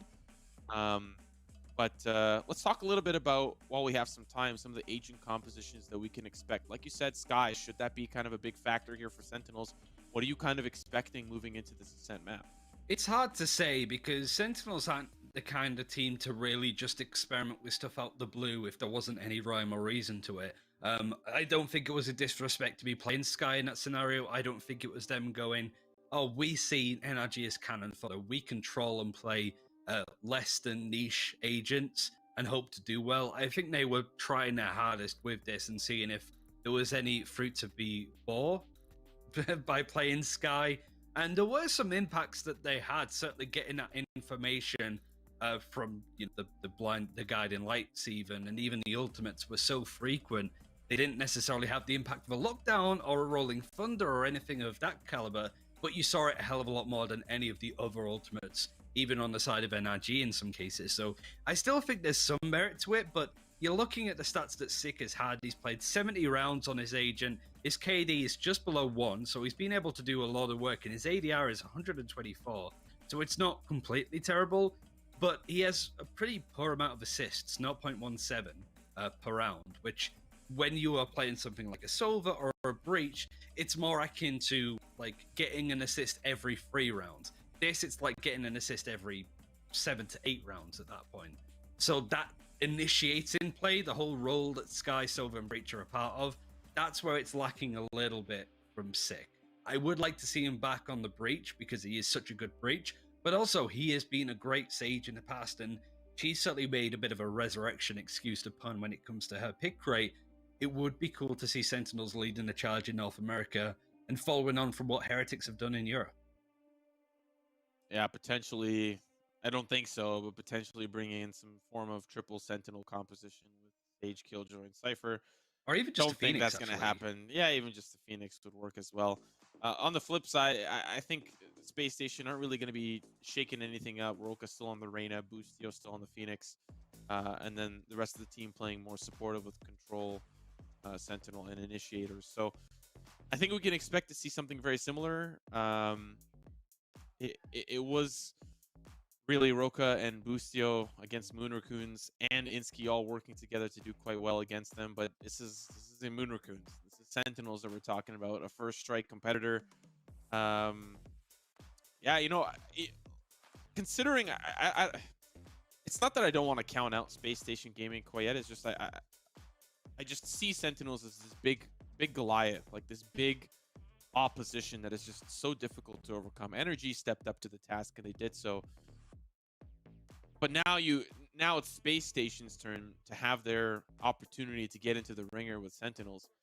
And I think if they come out on top, that'll kind of step them up huge, right? As a team, if they're able to beat Sentinels here, it would step them up huge. It's not that I think Sentinels are unbeatable. Unbeatable. It's just they're a difficult opponent, very, very difficult. And you got to put some respect on the name. You know, they made it to first strike. They competed. They didn't quite make it to the grand finals, but here we are. It reminds me of FPX, I would say, Sentinels. Just that kind of like level of team where the main strength for Sentinels is just their sense of consistency. You know pretty much what you're getting, and even after a result like this, you know that NRG cannot play like that every single series that they get. Sentinels played a bit worse than average, and it was still a very close series. Again, it sort of reminds me of the FPX Summon game that happened in First Strike, where, all right, Summon had a really good win over FPX in the semi-final. Does that mean that FPX have completely fallen off the wagon, or does that mean that Summon is better than FPX if you were to power rank them? No, absolutely not. It's just some teams have to lose at some point. The key thing, though, when you're looking at Sentinels, is that Sentinels versus 100 Thieves thing, where how are they going to do? You've got them playing different tournaments, you've got them having different matchups and doing somewhat okay. First Strike, you can't really count too much towards Sentinels, considering the circumstances that they had. It's super interesting. You know, even as a European that's mostly focusing on Europe, I still like the 100 Thieves Sentinels narrative as much as it gets, you know, beaten to death almost. It's still really interesting to see how these two teams are going to go into well, not this tournament because 100 Thieves aren't there, but the Challengers Series, Masters, VCT as a whole. These are the flag bearers of North America, and it is cool to see some of those other teams like NRG at least make a contention. But we are going into it now. Don't blame us. We're not stalling you. The players were still getting in. And to be fair, I think Sentinels did need a bit more of a break considering they had such a tough series. So no surprise why we had to wait out a little bit. But the first time that we are seeing Ascent, the first time we're seeing Sentinels play it in this tournament, as far as I know, and this is where Space Station Gaming like to play, but I think they really need to win this map if they want to make it close. I think you kind of set this up quite nicely. Sick on the breach. Definitely going to be very, very helpful in the map to come. Everything else kind of relatively within the same range of what we expect. And on the flip side, it's kind of within the same range as well of what we expect Space Station to bring to the table. So Sick now on another agent onto the breach. How will he set up Sinatra and Shazam? How are those plays going to come through? For this first map, it is going to be Sentinels that get that side selection, considering this is what Space Station have selected. Meaning Sentinels are on the defense and Space Station start off on the attack. So we'll see what that attack plan looks like for Space Station. They've had time to kind of warm up, have had a lot of time to watch Sentinels throughout their series against NRG, and now have their opportunity to knock them out. Key players to note, if you've never watched SSG before, they have certainly upgraded the pieces within their roster. Roka, in here since the Bloom days is always scary on that Reyna. Pretty much a one trick, to be fair. But Boostio, the ex-Overwatch player, coming in on the Phoenix, doing a lot. Profi, recent addition over from Moon Raccoons. This is a team that is a step above what they used to be. But are they going to be good enough to contest against Sentinels? Well, we're here to find out in this best of 3. Not to mention, they've got the support of Boostio Mom, and that puts your power level over 9,000. Now, of course, the execute comes through. Space Station have managed to successfully make their way onto the A side. And they actually have a lot of players down below in hell. Sick gonna find the first one onto Boostio. Insky and company down below on that hell side. Profi gonna be playing towards the arches, waiting for any potential players to come into the tree room. So far, Shazam finds one. They drop down. The engagement happens. Sinatra's gonna help the frenzy spraying through, and it's trade for trade for trade. It's down to Profi. Sinatra with the frenzy. 2 remain for Sentinels, and they'll pick up that first pistol. Great start for them. Curious to see how much SSG were able to get done. They did get 3 kills. Sig died in the process, but 1 assist at least. Dapper setting up for 2 is going to be holding on to an Ares. And Roka's got a Sheriff. Everybody duck, because this guy could be nuts on this. Again, I like setting this up because SSG is often an overlooked team. Have their results been great in the past? No, not really. I don't even think they got to a qualifier for First Strike. The close qualifiers, I mean. I don't think they did. So this is a team that has, you know, slowly but surely made their way up the rankings, but we went out near enough instantly in the complexity event. Could be going out today in this one. Well, there's a first for everything. I think we were all very impressed once we saw the LMGs spray through that B wall. But have we ever seen 2? Have we ever seen 2 Ares or 2 Odins spray through? I don't believe I have. Lucio, now the last player standing. Good headshot. That's at least not going to make it a flawless round, but Shazam wants the frag. He wants the Blade Storm point, and he will get it. He's 1 away now. We're off to the gun round here for Space Station. It's going to be tricky to attack with this comp for SSG. Of course, you have the double duelist, both of which can set themselves up very nicely, but a lot of pressure onto Profi to be the initiator for that role. Sinatra, you got Sick, double initiating comp from Sentinels that they're so good at running, especially on this map where they tend to feed Sick a lot of orbs to get those rolling thunders up as much as possible. Really is 2 different comps, 2 different play styles. And another test for Sentinels to be able to hold their ground as an aggressive Aldron is used. There's not much utility left for Profi to muster up, but he's still continuing to push forward. Got a lot of ground here. Sick on the opposite side. Door closed, and that was the defense closing that one. So that's a little bit unfortunate. Sick misses that window as well. Profi finds another. That's so much value. Push up the middle. 2 picks just right in the pocket for Space Station. Standing ahead. Door down. Making Sinatra a little bit concerned, but push does end up on the A site. Tom's is going to find more than he bargained for. Boostio is able to get even more in a 5 versus 2 now. Luckily, Ares takes a lot of damage within the smoke, but that's because Profi was pushing through Garden and got a bit more insight. Doesn't quite spot Sinatra, who's had to lurk over on B. A 4K from Profi. He didn't even need that utility. Used it to get Shazam and Sick off the center of mid and used that position to his own advantage. Great round from SSG. The operator in the hands of Shazam certainly suggests that the economy is just fine now for the defending side.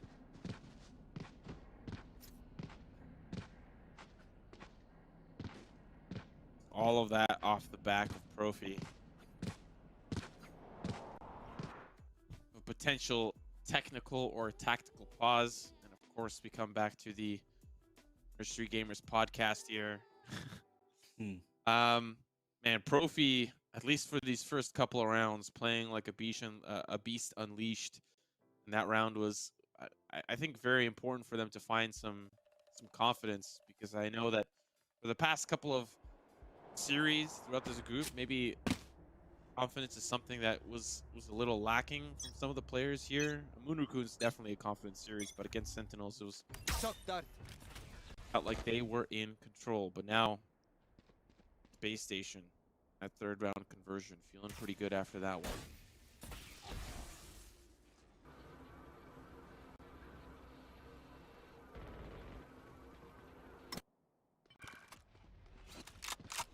A very deep Aldron coming in from Sinatra, who's now playing from Cat. He's just trying to sort of see exactly where Sentinels, sorry, SSG are going to be sort of playing from. Rotation towards B, but Sick and Dapper have pushed up a little bit to maybe meet SSG a lot sooner than they may be expecting. They're really holding on and anchoring this spot. Cage triggered. The one way for Dapper, he'll back away, find a new angle, but now it's actually Space Station running away. They might decide to split up the middle. There is a tripwire there. Shazam's gonna cut them off. Great shot from him on the up. Now the leader to try to give them safe passage and a cage as well. But Zoms, he's in a great spot. Door closed. That's unfortunate for Space Station. They're just stopped at every push. And that's ultimately what Sentinels need to do to stall for time. There's 15 or so seconds left on the clock, and Dapper is just going to be a nuisance here. Get into a good position to stop this plant from coming in. He's got the camera up, and now they're starting to funnel through. He needs to hold the line here. Spray's going to come easy for one, but that will fall. Now the plant is coming in as the rest Sentinels funneling in. That's one player. That's Seth. Backstab onto Zoms, down to the 2v2. Sinatra, oh, that was so crispy onto Profi, down to Roka. And if I'm going to be honest, if there's anyone I want in this 1v2 scenario, it's Roka. They know that he's going to be in Boathouse, though, because of the recon dart. Shot from Shazam, trying to bait him out. Fortunate shot did connect. Tag down Shazam, but around in the pocket for Sentinels. It was a tough ask for Space Station as they were trying to figure out where to get that spike down, and Sentinels were trying to match them at every turn. They did so successfully, but still, despite that, still bringing it down to 2, at least keeping it competitive for Space Station.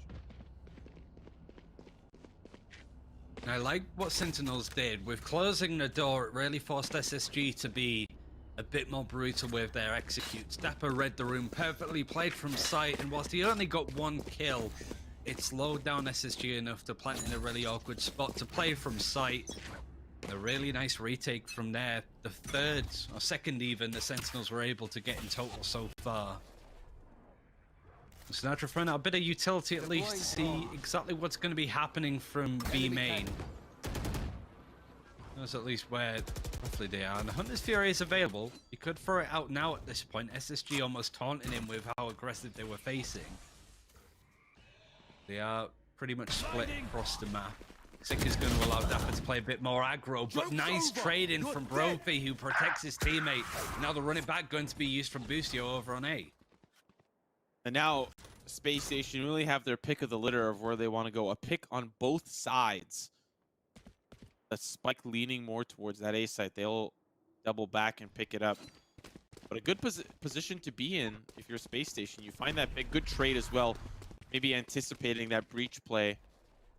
And really saving Seth from injury. Hammer doesn't spot anyone out. Sentinels will stack and lean more towards the A site. But eventually they'll have to think about what they want to do in the retake on the B site. 30 seconds left. I don't think SSG realized how open this B site is going to be at this point. The only thing there is a Dapper camera, but he's out of the server and has been for quite some time. It's still careful and deliberate from Space Station Gaming. There's still stuff that Sentinels can use. A Hunter's Fury could maybe thwart the spike being planted, but spike planted. You can probably tell already the Sentinels have no real urgency to stopping this spike being deployed. They're looking to just save what they have already.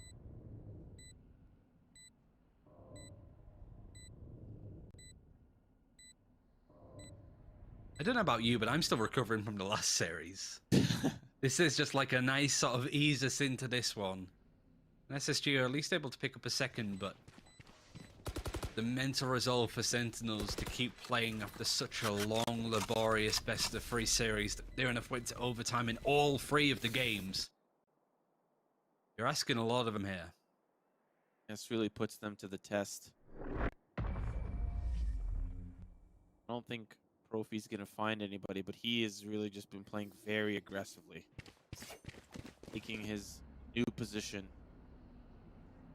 Heavy strides. And so, of course, with the 3 players surviving, a lot of the economy that they were expecting to get was not going to be great. The loss bonus has been reset, so some players only ended up with a 900 after that round. That is you're broke.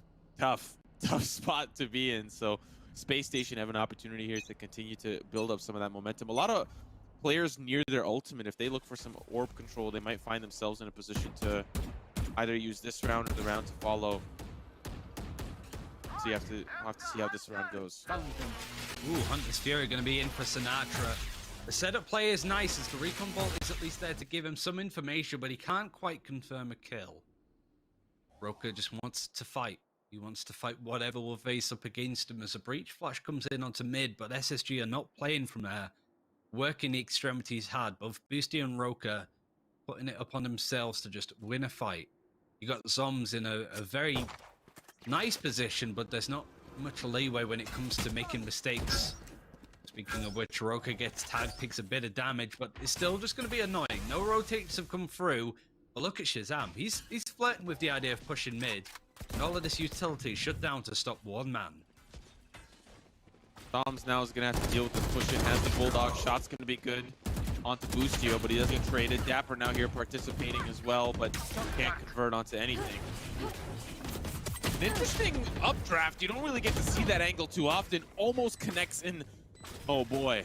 Roka's just going to scoop that one up down to the 3v3. Aftershock down below. One does get injured, but Roka's going to be the gatekeeper there of them dropping down from the heaven side. That's one down. Has a little bit more to work with. Trying to escape through the arches, but he'll get shot right in the back. They know they're down there. Trying to spray through. One will come easy here for Seth, but now it's just down to Sinatra. And unfortunate for him, stylistic moves onto the dice. Inski will take him down. Definitely a close round, but he's not able to convert onto any frags here for Sentinels.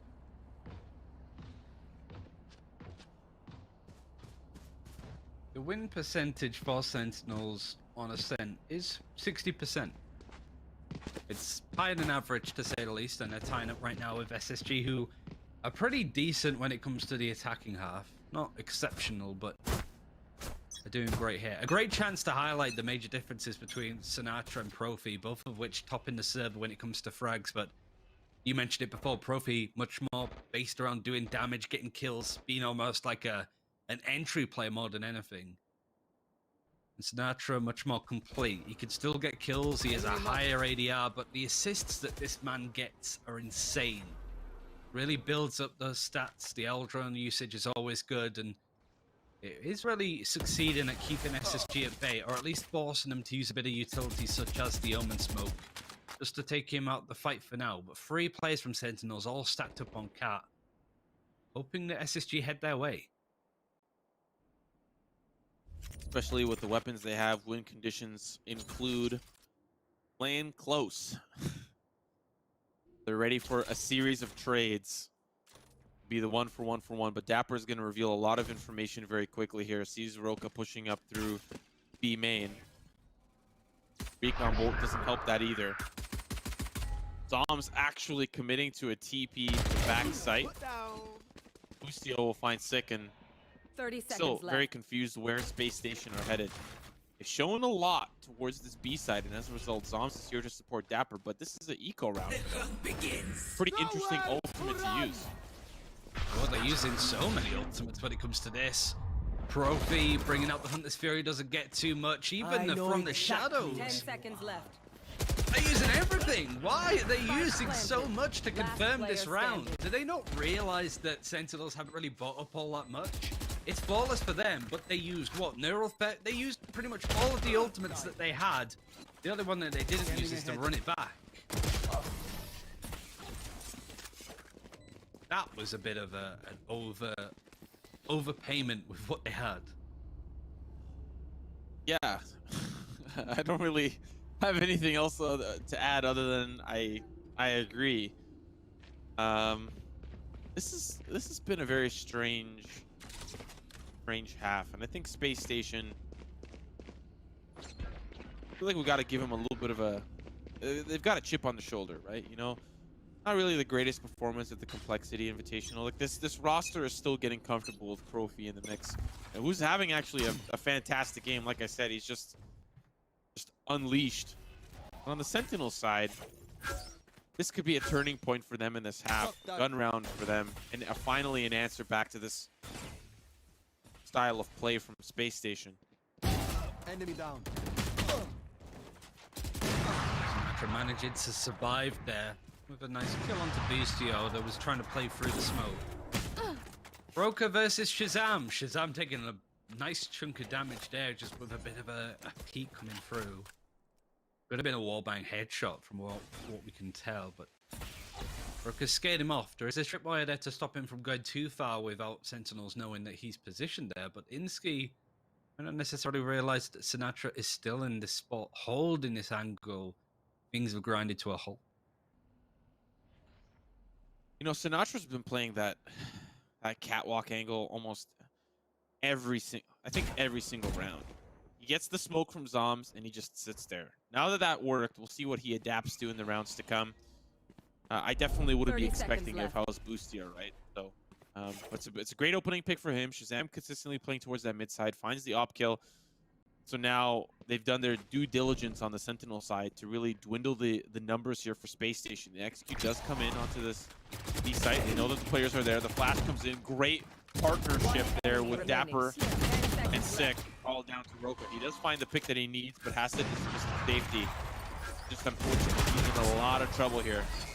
Flip, empty. Doesn't have enough bullets to take it to Sick, but Sentinels will answer back. We'll see what this next round setup looks like. Yeah, the setup play for Sentinels is always great. When they could get into a position where they know that Space Station Gaming is going, using utility like the Sick breach flashes there, it looks so good playing off each other like it. NSG have tied up the sort of score 4-all now. Still money to go with, and Profi picking up the attacking operator. We've seen a little bit of it, not too much, but he's been the main operator player for this team, Boostio on the Phoenix. Not really opting for it, to say the least, but Sinatra still been fighting for this spot on the map. This conditioned Space Station Gaming to keep their distance somewhat. Revealing area. And Dapper's more than happy to welcome the attacking side into his web on B.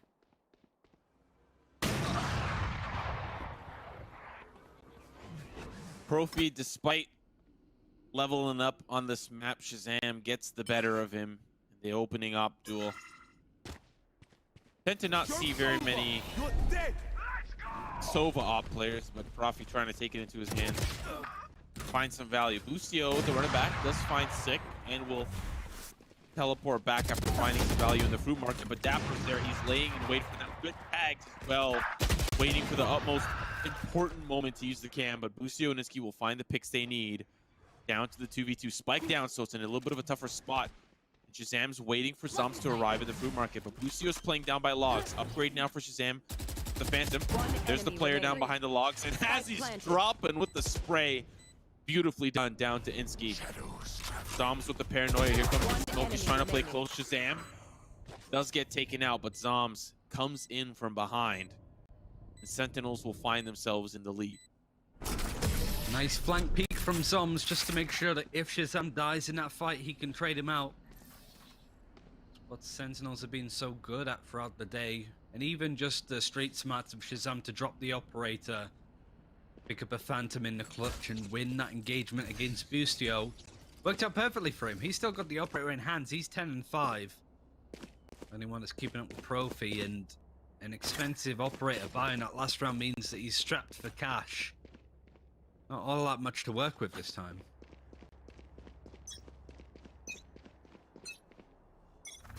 Heavy investment of the op puts him in a tough spot. Sinatra once again playing the catwalk. He's just so confident. Saw early looks towards the B main side, but really just leaving that up to Dapper and play retake. That's what ultimately Sentinels is saying. We are comfortable playing retake. And Dapper has really been doing a pretty decent job. I know it's been a little bit of a tough half, but after that round, he definitely had a good moment for him. And I'm ready for Boostio here, but unfortunately, it doesn't quite connect with the shot. So once again, it's just back to that standstill. 5v5. Seth towards the mid side, and the rest of the team pushing up A main. Nobody's moving at all.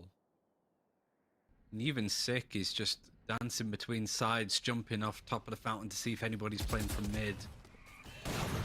We've got Seth that's playing very far back, but Shazam getting that first blood again with the operator can at least tie it up with a nice kill onto Roka.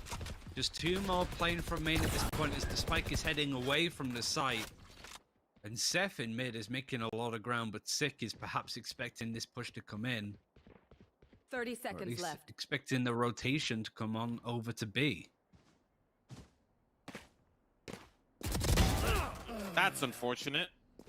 Seth will take that, but that means Sentinels are a little bit more aware of what is happening. So Sinatra has to hold the angle, but that's fortunate for Profi. He gets in at the right time. There's the peek window, but it's a little bit claustrophobic here. Seth's going to find Shazam a little nervous, a little bit afraid. Zoms is going to crack under the pressure as well. It's all down to Sick. All off the play from Seth, pushing up the middle, and the timing of the rotation for Sick back over towards the B site puts Space Station in a huge position here to win the round. Fault line was potentially being used, but Seth, a great round from him. The lurk in mid, catching off Dapper, pushing on beyond, and opening up a site that seemed so well shut down from Sentinels.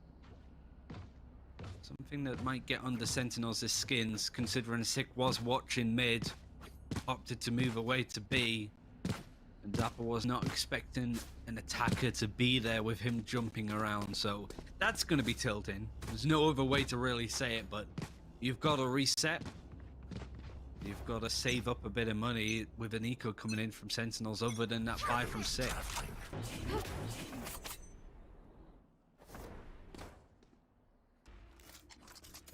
Second time Shazam has gone up.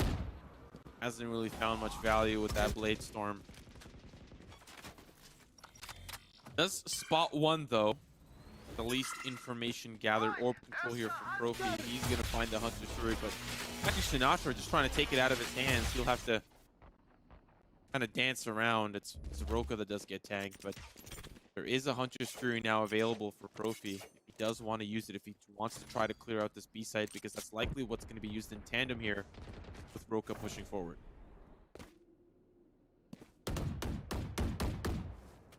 Sentinels have done all right so far to quell any aggression coming in, but really, what else are they expected to do at this point?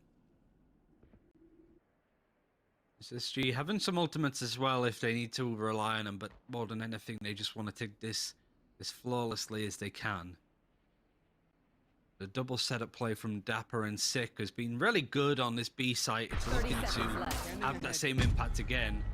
From the shadows is going to be used to see exactly what's happening on A. Rotation not quite being bought at this point, and Shazam gets that first kill again. Hunter's Fury for Profi, but they've already managed to make their way onto the site. They still have to deal with the players playing close. This is, of course, a little bit of an awkward round. Dapper and Sick! They hold him off! Dapper with another! Down to one final player, Zinski. And they just rush him with the Thrifty. What a tough push in onto the B site. In the half. Oh. Now we enter into the last round, Ryan. That's a tough one to lose. You gotta add to the fact that Hunter's Fury from the shadows used on the side of SSG, and they lost to a Thrifty. I like the way you said Dapper and Sick. You make it sound like it's some sort of like comedy show. The 90s Just two sitcom. guys living together, being esports pros. Going from there. It is the final round. Shazam with the operator yet again. Zom's playing a bit more aggressive. We know that there's something going on A. He's in fact going to try and peek him, and does get one before Insky trades him out. Going to keep them at bay a little bit. Shazam has been so good with the operators so far. Can maybe add another one as Roka is on his right-hand side. Might imagine he's got a lay. He is going to use it. Sinatra's going to at least try and help out Shazam and support. But Insky catches out Sinatra. Whoa, Shazam! What a quick scope onto Roka. What a great way to finish that first half for them. But now, of course, the swap means Sentinels are on the attack. Sentinels are Sentinels are on the attack, and Space Station are on the defense. But this was still a pretty close half, all things considered. Sentinels' defensive win rate considered, the map itself considered. I'd say it's not too bad of a start here for Space Station moving into the defensive end for them. I think the only questionable thing has been their ult usage. Using 4 ultimates up against an eco round, not really having much impact with the Hunter's Fury that we saw recently. Of course, Sentinels made their unfair share of mistakes, his one being exploited by Seth, who completely outmaneuver Shazam here. SSG are looking okay. Now Sentinels get to attack, and they're going to be a lot faster when it comes to setting the pace. In fact, it's a full W run as a B split comes in. Do you expect Seth and Profi to be able to hold in a similar position? Look how aggro this is. Profi's going to try and meet them within the cyber cage. Sentinels are out for blood. Get out the little clown car. The Fiesta's coming through. Seth does manage to trade, but it's already too little, too late. Not enough time to apologize. Roka and Boostio now starting to push forward. But it's a lot of injured members on the Sentinel side, so still a huge possibility here for Space Station to get some damage done. They don't have players playing towards B main. They're actually just going to live and die on the spike. Just like that, Shazam in the smoke, finding that round. A pistol in the pocket for Sentinels. The possibility here, all things considered, if Space Station do not opt in to force up, could see Sentinels up 9-5. Roka being 5 and 10 is surprising. Boostio has actually been underperforming too, considering the expectations that are on his shoulders. Profi so far has been extremely consistent for Space Station Gaming, but you would expect the rest of the team to keep up. Seth has had a good game so far as well, but yeah, a lot of pressure onto Roka and Boostio to really lead the line. If they can try and win some of these early duels on the extremities against Sentinels, that would be a huge help for them. But when you are playing up against Sinatra, you're playing up against Shazam that's having another great game. Seth at least sees one, but can't necessarily land their shots. Zoms, straightforward cleanup for him.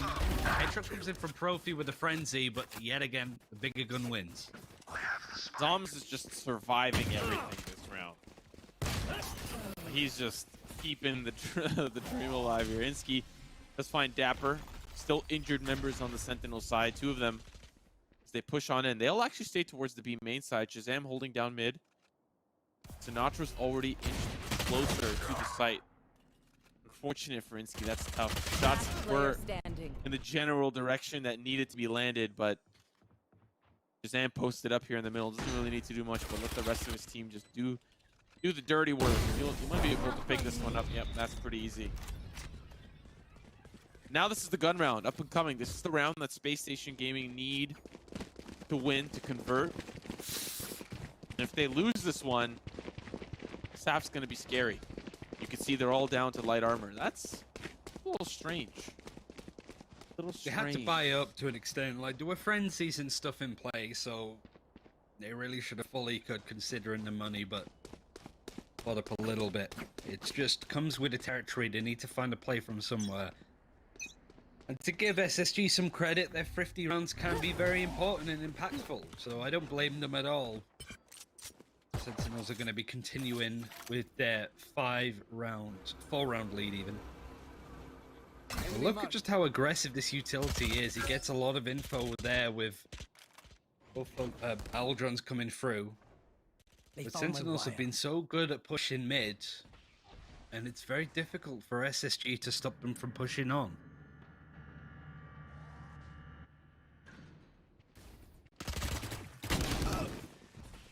Oh, that is such an unfortunate duel to lose early. Profi will at least find a redemption frag, but guess who's there on the opposite side? Insky is going to find 2 super important frags, but it's down to the 2v2 around. Desperately needed to be won by SSG. Put it down to the 2v2. Spike going to be planted here by Shazam. still up to full. An interesting camera to have a good angle into B main, so they know at least it's coming from spawn, it's coming from market. Shazam alongside Dapper holding down the site. Dapper going to be looking into the bottom side of the boathouse as Roka, Seth working together. Here comes the swing. Here comes the leer. They're starting to push through. They know Dapper's up above. Gonna re-peek, but Shazam's on the opposite side. Dapper wins that one. Now it's just down to Roka, and good on Dapper to swing after Shazam falls. And Sentinels winning that third round. This is dire straits now for Space Station. Down to the eco. Sentinels potentially could be up to 11-5 after this. It's not looking good for Space Station. Yeah, and these are the scenarios that you expect them to do a little bit better in. Just those clutch 2v2s. There's not as many people in the server. It all comes down to individual talent. But that is in abundance for Sentinels as well. Shazam 20-8. He is very much riled up after that series with NRG. He is in full control from start to finish, being able to survive for as long as he is and confirm a few kills. Toms has also been that kind of player. Everybody now showing up for Sentinels. You can tell that they didn't take that last series as well, but SSG coming into this not with the same impact that we should be expecting.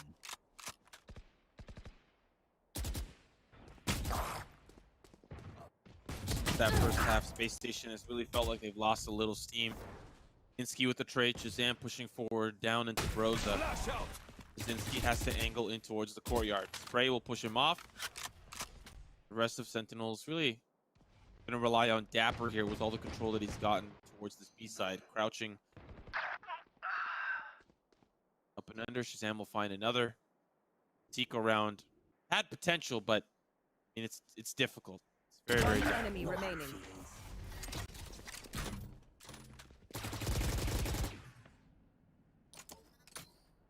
I was considering with the score being 13-8 in both the games when Sentinels played SSG in the opening group stages.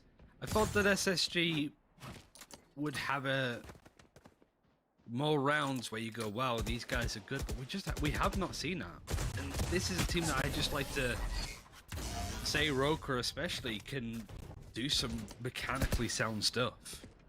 The game against Moon Raccoons, we saw that plenty. And of course, Sentinels are a much tougher opponent than Moon Raccoons. But this is just much more one-sided than I was expecting. SSG really haven't put up as much of a fight. It isn't second full buy that they have. But match point is on the horizon for Sentinels, and they have a lot to work with to try and confirm that as much as they can. We also have to remind ourselves that Space Station picked this over Icebox. Now that Icebox map that they picked the first time went 13-8, like you highlighted. But they were picking Ascent over Icebox with the intention of saying, hey, okay, let's just play our game, let's play our map, let's do our thing, right? And Sentinels are like, okay, we will also do that. We would like to participate as well. Good aggression down towards the B main side. Zom's in a little bit of trouble, gets caught out. And this is going quite well for Space Station. Then just trying to get a little bit of ground, but his team is falling apart. He can't do so quite confidently anymore. Roka still falls though, but at what cost? Members are falling around. Sinatra, the last one remaining in 1v3. Can still do some damage, but it's going to be a difficult one, especially with 3 ultimates on the table, even if things get a little crazy. Still the ability to use those. But with 80 HP, 9 armor, recon bolt and 10, no utility outside of that. This round should be in the bag for Space Station.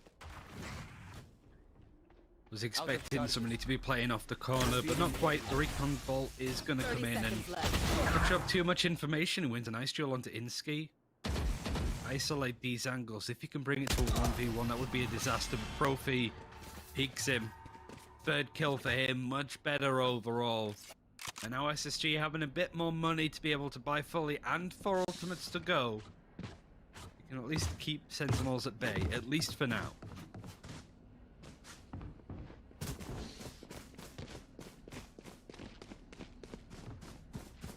One round to stop the bleeding, and really for Sentinels, the economy, despite 4 rounds won in a row, hasn't quite stabilized for them comfortably quite yet. But on the flip side, Space Station have just just recently put one on the board, so they need some time as well. Run it back just by Boostio to get this B main coverage in. A lot of that information is now being sold that, hey, no one's here, no one's in the courtyard, no one is anywhere. This is going to be an A side hit. They see players towards the generator side. Now they start to push in, but it's unfortunate for Shazam. He gets a face full of lead. Profi on the opposite side with the Hunter Shuri finding a frag for himself and tagging Sinatra in the process. This is not looking good, especially with Boostio wrapping around. Space Station are starting to pick up steam. Roker on an aggressive angle is still wanting to just take fights. Knows roughly where Dapper's going to be. I don't think he expects Sinatra to be on the other side of this doorway. Roker down to 55 HP requires a bit more support out of Vinsky, who's going to be just spraying in the smoke as Sinatra does take down the Reina player with the shock dart. Within the smoke, Seth, make sure that Sinatra can't get too much else. Dapper again with a pixel perfect angle onto Insky. Can't win it out, and just as I was saying that we haven't quite seen that level of SSG that we should be expecting in a game like this, we start to show it, certainly over the last 2 rounds.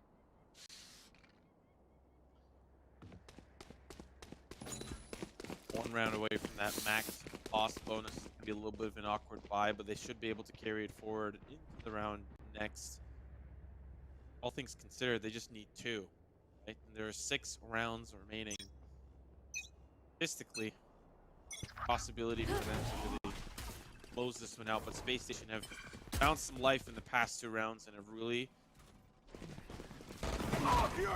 things up. Once again, the same execute percentage. This time, we got the red carpet that rolled out, but Shazam's already gone. The entry is out of commission. Now it's all down to Zoms. He takes out Seth alongside the rest of the team pushing in. They smoke off the heaven side, use the neural theft to know where the players are coming from. That gives away the flank towards A main, so they know to expect it. Shock darts coming through, likely towards the hell side. Now it's just down to the rest of SSG to push back in. Insky, Boostio, Profi. That's going to be good for Profi. Fine Sig. That's another one onto Sinatra. Things are not looking so good. They know where the players were coming from. They had neural theft. But now it's just down to time. Dapper's going to fall. It's all down to Zoms. And it's not enough. What a beautiful retake for SSG, despite Sen even knowing where they were from, where they were coming from. Well done. Find another round on the board. I was very worried for SSG when Sentinels came in, got the 2 kills of the players on rafters and from tree.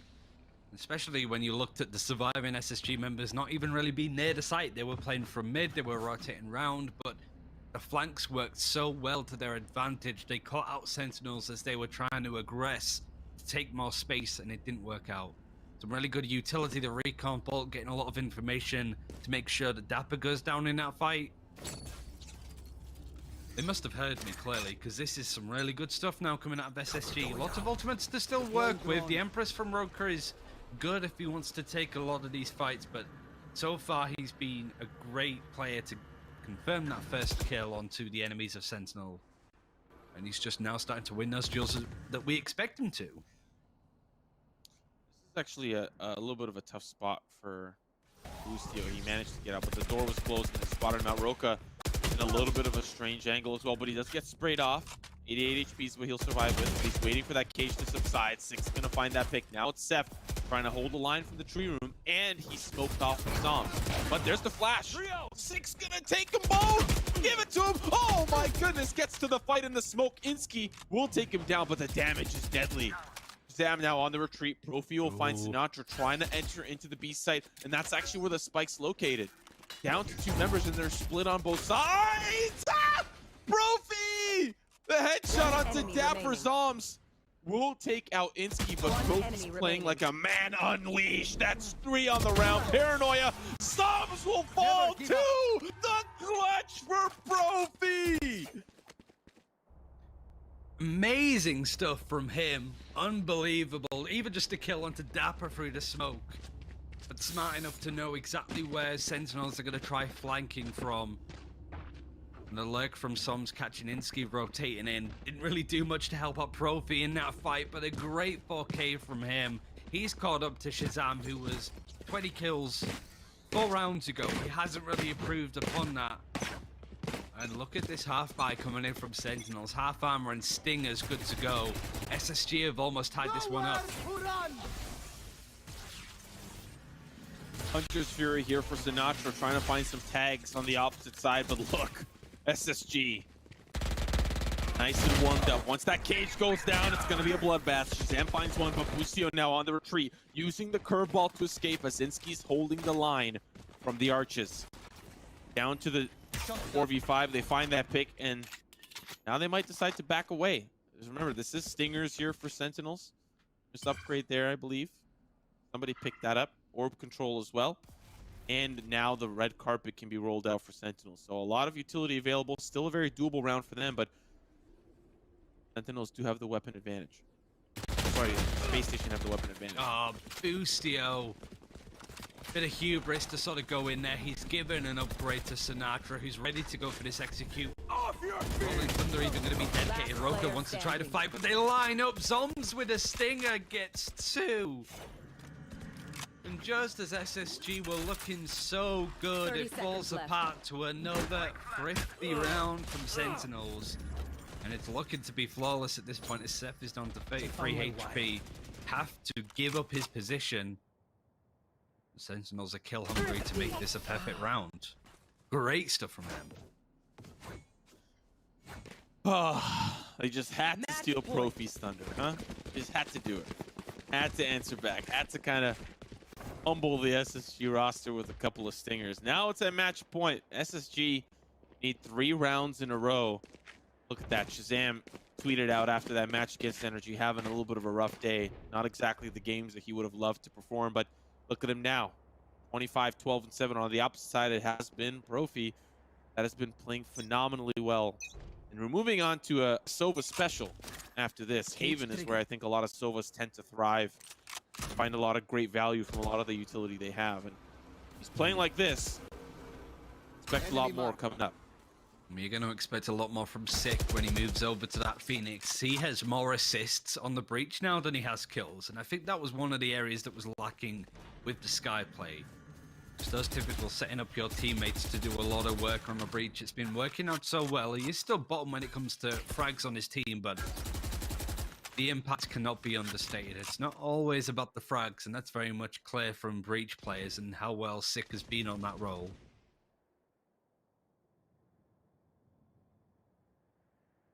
A lot of pressure on Bustio in this point too. He's looking directly down the barrel. The flash is going to push him off that angle. He is fully flashed.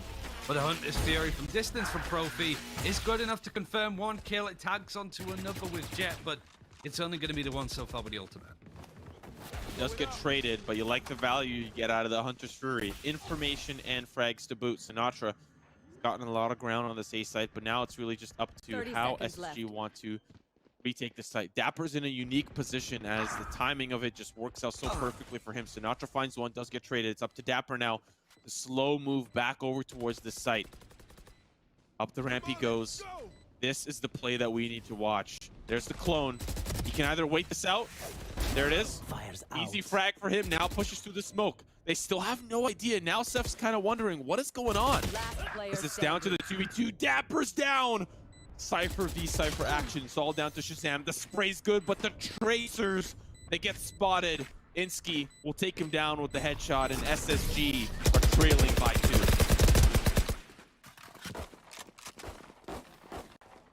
2. And the lurk from Dapper proving dividends so far. I really like the lurks that we've seen from Seth and Dapper, just that mid control, and both teams have really struggled to keep that under bay. Bustio again with the ultimate, not getting too much. He gets punished after using it. Both him and Roka still underperforming. It's been a tough game, just the one so far from SSG. Sentinels at least having that sense of consistency. It's a consistency that we also saw on Haven against NRG, bear in mind. They want to be closing out this map. They want to be closing out this series, in all honesty. Just sort of focus on tomorrow, qualify, and get through the playoffs. Pretty sure they just want today to be over at this point. Well, it starts here. 2 ultimates available. Blade Storm. Might not see it this round. Might save it in case they really lose a couple here to SSG and use it on an eco round. But considering the position here, Profi in a really unique main spot. Does get spotted out eventually as he comes out of that cage cover. Take out Sinatra. Smoke down to not allow anybody else to push forward. But now, Sentinels have actually pushed through the food market. Insky gonna try to wrap around from behind them. Steph has a hat, uses it down. Insky now pushing in from the food market. Sentinels are in a little bit of trouble. They need to make sure that these frags come through. And so far, it's not working out in their favor. Insky's gonna find the Omen. And now it's just down to 6. At least get the spike down. That's economy back in their pocket. And Insky's feeling himself, gets a little bit of disrespect, but SSG are now 1 away from tying us up and taking us to overtime after some craziness from Profi. Sentinels managed to put themselves at match point. Now here we sit, 1 away, overtime. I like the aggressive movement from SSG, pushing down B main to get a kill. They get an neural theft, knowing the Sentinels are going to be pushing through market. And from there, they could just flank them from all different directions. Good stuff from SSG. Shazam is nearing 30 frags total. We could be going to another overtime at this point, considering how SSG have managed to slip back into it. 6 rounds out of the last 7 that have gone their way. The Sentinels just want to be confirming this one at least. They don't want to have to go into overtime again. The Bladestorm is going to be held onto, and Roka wants to play aggro in A main, but the Eldron is going to temper him. Flash is good. Boostio flashed out, but Insky gets Shazam in the process. In fact, it gets 2. It's all falling apart yet again from Sentinels. We're looking to be going to overtime, and it's exactly that. Sentinels, oh, they are having a rough all day. Switching sides. Overtime. First losing to NRG, especially on Icebox, especially on Split. And now they're up against Space Station Gaming, who've taken them to overtime on a map that Space Station have selected. But still, Sentinels are no slouches on this map either. Now here we sit, 12-12 overtime. We have a little bit of a tactical pause, which I would presume would be on the Sentinels front. They probably thought that that was going to be in the bag, and now they've got to really think, how do they want to play this back and forth? And for those of you that are relatively new to Valorant and maybe watching this for the first time, overtime, teams go back and forth, swap sides. Teams need to win by 2, and they get 5,000 credits per round. And their ultimates, their ultimate orbs, whatever, they get up to half. So if they find 3 picks, or they will get themselves an ultimate that round, which is very difficult to do, or an ult orb and 2 picks. Regardless, it's difficult. So it's pretty much just all utility and all strategy for these overtime rounds. Yeah, it's been a tough all time, really, for Sentinels. I think they were looking so dominant very early on, but as time has gone on, the defending half has worked out very well from SSG. They started to warm up to the occasion. Roka's had some good duels, but it's mostly been down to Profi that's been the much more consistent player. The backbone of him and Insky, even Seth having some bright moments, has been great. You can't even look at it as a sense of Zom sick, not performing and not fragging out as much. They're doing what they need to do. It's just difficult for players like Sinatra to get into the game too. At least they get to defend. A half the Sentinels looked much better on. And SSG, I have the spike. Let's see if they can take this round and go into the second part of overtime on the defense. They'd have a big advantage there. Owldrone will spot Roka out, but now Shazam really just does not want to get spotted out by this Owldrone. So he's going to try to reposition. Does eventually have to take out. They're going to swing on him from both sides. He's got a great angle. Roka will fall now. Tailwinding to safety. Doesn't survive, though, the angle from the lower side of the catwalk. And that's, I think, was planned out by SSG, knowing the op was going to come in, having an angle just in case things did get a little scary. And that's Roka down. Means now we're back to the 4v4. They knew that Shazam was going to go for that aggro peak. And it was good of SSG to know that they could trade him, could play from Insky to chase up and make sure that the Jet can't get away. Now pressure onto Zoms, holding from underneath Hell, hopping up to just see if he can spot anything, but stops just as this execute starts to come in. Recon Dart is a miss from Profi, actually. But the Paranoia is going to catch on to Zoms. Sinatra now with his own Recon Dart is not going to use it. In fact, opts to just try and push it normally, and Zoms through the smoke clears up nicely. Great round from Sentinels. Yeah, Zoms, who Switching sides. I'm going to be quite honest. Match point. Not always been reliable in the series today on holding down sites. That's true. Especially on Icebox. Yeah, had a lot of misplays against NRG. Kind of. I know that there's a lot of angles to cover, but he was just it was tough ask. But that was a great play from him. Very important play from him. Put Sentinels in a position now to be at match point. They are on the attack, which they started off quite well, but then SSG managed to find their defensive momentum. So how are they going to play this one out? There is going to be early spot out onto Dapper. But other than that, it's really going to be the mid play here for Sentinels. Yes, they're on the opposite side. Yep. Doesn't even need Insky. Profi's just leveling up huge. Shots are going to be good across the board, and we're likely going to get another overtime. Profi is low. Dapper's a natural. What can you do in this 2 versus 5? Would be a hell of a clutch, but just as I say that, completely flawless, Roka gets the final 2 kills on those players in B main. Switching sides. Sentinels had a good defending round. They're going to have to do it all over again as we go into the second part of overtime. Tough stuff. We've seen Shazam almost close to fake kills for quite some time, but Profi has caught up. You got to say, though, the movement and the cerebral play from Insky has been so much better in this game as well. Profi taking out Jewel in market, Insky pushing through the smoke. Sick has no idea he's going to be playing there. Easy kill from him just by being smart and knowing what Sentinels don't know. Standing ahead. Absolutely. And I think that also does boil down to excellent communication from SSG's front and Profi. Good call-outs from him to allow Insky to get into that position and ultimately take us back to that double overtime here. Now SSG are on the attack and Sentinels are on the defense. Once again, Shazam with the op does get tagged out, but he's playing it a little bit passively and allowing Sick to be in a position to trade things out. But it doesn't seem in the walks smoke. through the smoke. This is huge. Lucio does get spotted out, but he loses the battle. That's so unfortunate. And now Shazam does not anticipate Profi and the rest of SSG to be pushing up from the defender spawn. He moves up, sees the player there, and can't connect on the shot. This is huge for SSG.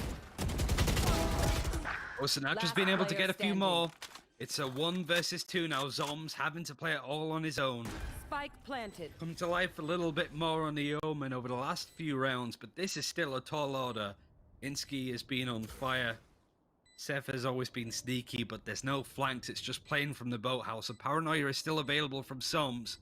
There's a chance, but he has to nail this perfectly. Had a good round a few rounds ago. In that first overtime round, he does get tagged, and now he's in a tough spot. Still has to play this through. Paranoia means he's got to move fast. Does connect onto 1, but he's going to start to drop down. Unfortunately, too many angles to cover. Felt like he was doing a 360 onto the side. And now, this is a huge round for Space Station Gaming. Their defensive end has been spectacular. Sentinels didn't really get that attacking side rolling, so this is a huge opportunity for them. Close this out. This has got to be so exhausting for Sentinels. I feel so bad for them because the 3 series, the 3 maps that they've played already today, now 4, have gone pretty much to overtime each time. They are going to be so tired. And they just want to be put out of their misery at this point. SSG might do that with a win here on Ascent. Sentinels can't afford to put a foot wrong. An A execute coming in. Dapper lurking on B. Zoms over in mid. Take flight. Ghostland so far from SSG that played 3 players over on this A site. Seth's position given up. Utility going to be used. He's forced to use the cyber cage. He takes so much damage and is Fat going to play a little bit closer. And now it's up to Sentinels to make a play from this. But damage done. SSG holding on. Spike still around that A site while the rest of Sentinels just playing around the center. Door gets closed towards the market. Zoms can't get quite the angle in there. Now that the tripwire is broken, somebody from SSG has to go investigate. It's going to be Profi and Insky. The performers here for SSG. The fall line comes through. Seth's still in the same position as he was before, and that Spike is going to end up on the A side. Like, that's really what the entire plan was all along. Roka's in a really tough spot, does get paranoid. Beautifully done by Zoms. 2 players down for SSG, but Profi and Insky remain. Those been shut in their face as they tried to go through tree. There's no time for subtlety either. They've just got to barrel it through. Planted. 4 players from Sentinels over on the site. The smoke is a good one to allow Sick to transition away. Help out from A main alongside Shazam. But tall order now from SSG to try and bring this back with this retake. Flash in. Another flash through from Boostio. The wall goes up and Dapper's on the right side of it. And Nacho's gonna spray through Boostio. Dapper with another, and now of course the teleport through. It's a flawless round for Sentinels. The opportunity was there for SSG, but Sentinels win the attack. Overtime. Now we'll flip-flop back. You got to give credit to Sentinels throughout the day. There's been a couple of rounds where they have made mistakes. They've caused problems for themselves, but near enough instant responses as we go into the 3rd round of overtime. Sentinels will be defending again. They have won 1 defending round, lost 1 defending round at this point. And same for the attackers, obviously.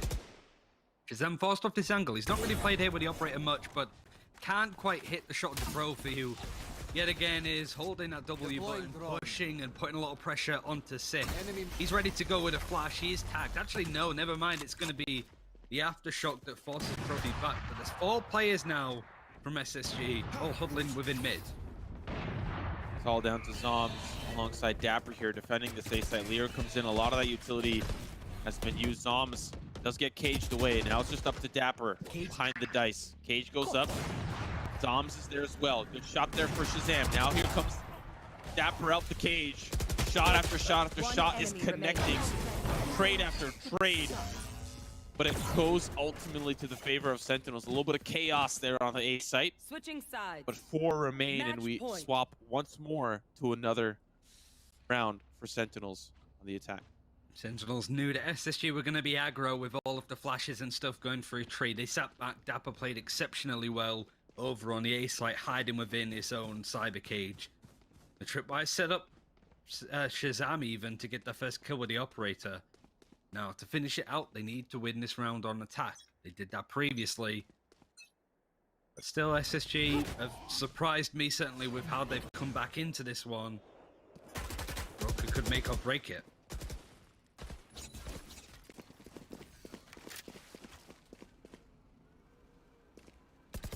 Once again, it's Roka and Seth here. Didn't feel so very successful last time. This time, might have a little bit more. Shots can be good for Shazam. Shock darts once again find Seth, and he's down to 9 HP. Recon Bolt does spot him out. Yep, just shots through the dice. Now Profi's trying to wrap around onto Zoms on the catwalk. We'll find that frag. The rest of the players still have to worry about Insky, who's throwing utility out the window. Shot's gonna break through. Boostio will now work with Insky to go through the tree room, while Profi will get tripped up by the tripwire down the A main. Shazam's gonna be holding the angle as we get an aerial view of the site. Shazam playing in Wine Cellar. Profi's not going to expect this. Doesn't have a lot of utility. Shot's gonna be good. That's unfortunate. Down to 1 final player. It's Insky. 1v4. Sentinels are just trying to push this map over the edge. Shot's gonna be good onto 1, but Dapper will seal the fate. After overtime, after overtime, after overtime, Sentinels will take map number 1. So we will move on to Sentinels map pick number 2, Haven. Tough loss for Space Station Gaming.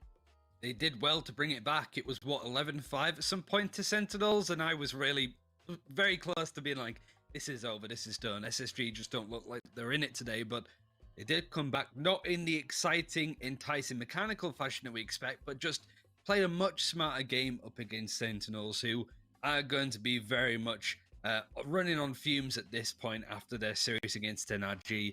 They have 1 foot in the door to make sure that they qualify for the playoffs as we go to Haven, their map pick coming up. And SSG, well, this was their best chance to get that 1-0 lead. They're going to have to try and do better on Haven, which typically isn't a map that goes their way. So with that, ladies and gentlemen, potentially 1 more map remains. Will Space Station Gaming claw their way back through? Do they have what it takes to take us to that third map? You're going to find out right after the break.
Ladies and gentlemen, welcome back to the Nerd Street Gamers Winter Championship.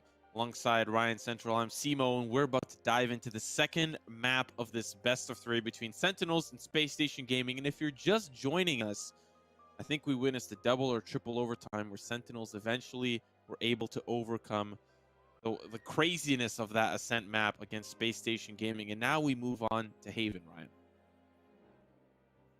Second time I've done that, and the second time that we're going to be seeing Sentinels playing Haven today. They will be wanted to finish out the day as they started it with a nice crisp win on this map. I do think, considering how close it was in Ascent, that it does discredit the theory that Sentinels only lost to NRG earlier on today because Sick was playing the Sky. Sick was playing the agent that he always plays on this map, Breach, and even then it didn't quite go up to the expectations that you have of Sentinels.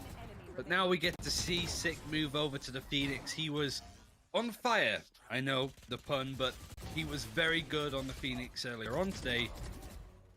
With any luck, Sentinels will want to continue that form. And really, it was the last time as well that Sick put on a very similar performance on Phoenix, on Haven. But if we just want to wrap up the Ascent map in a nice little bow, it started off a little slow for Space Station. They finally found some momentum. The attacking half for Sentinels didn't feel quite up to par. And eventually Sentinels were able to break through. Profi, I think, is really the big shining light here on the Space Station roster. If there's anybody that's going to be kind of that big brick wall that Sentinels have to face, it is him. He did a spectacular job on Ascent, just couldn't quite close out the map. And Shazam, of course, as well, comparatively to the entire day, really, I think, had the best game of the day on Ascent.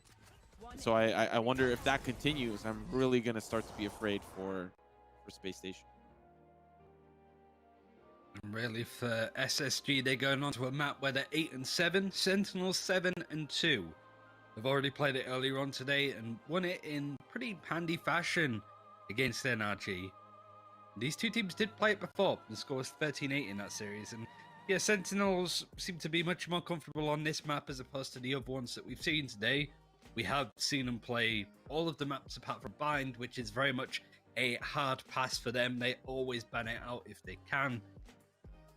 And there's really a lot to be desired, I think, to say from Sentinels' performance today, but I think people are looking for reasons and stuff, that they're saving strats for VCT, that they're using Sky. Honestly, I just think they're not having a good day so far.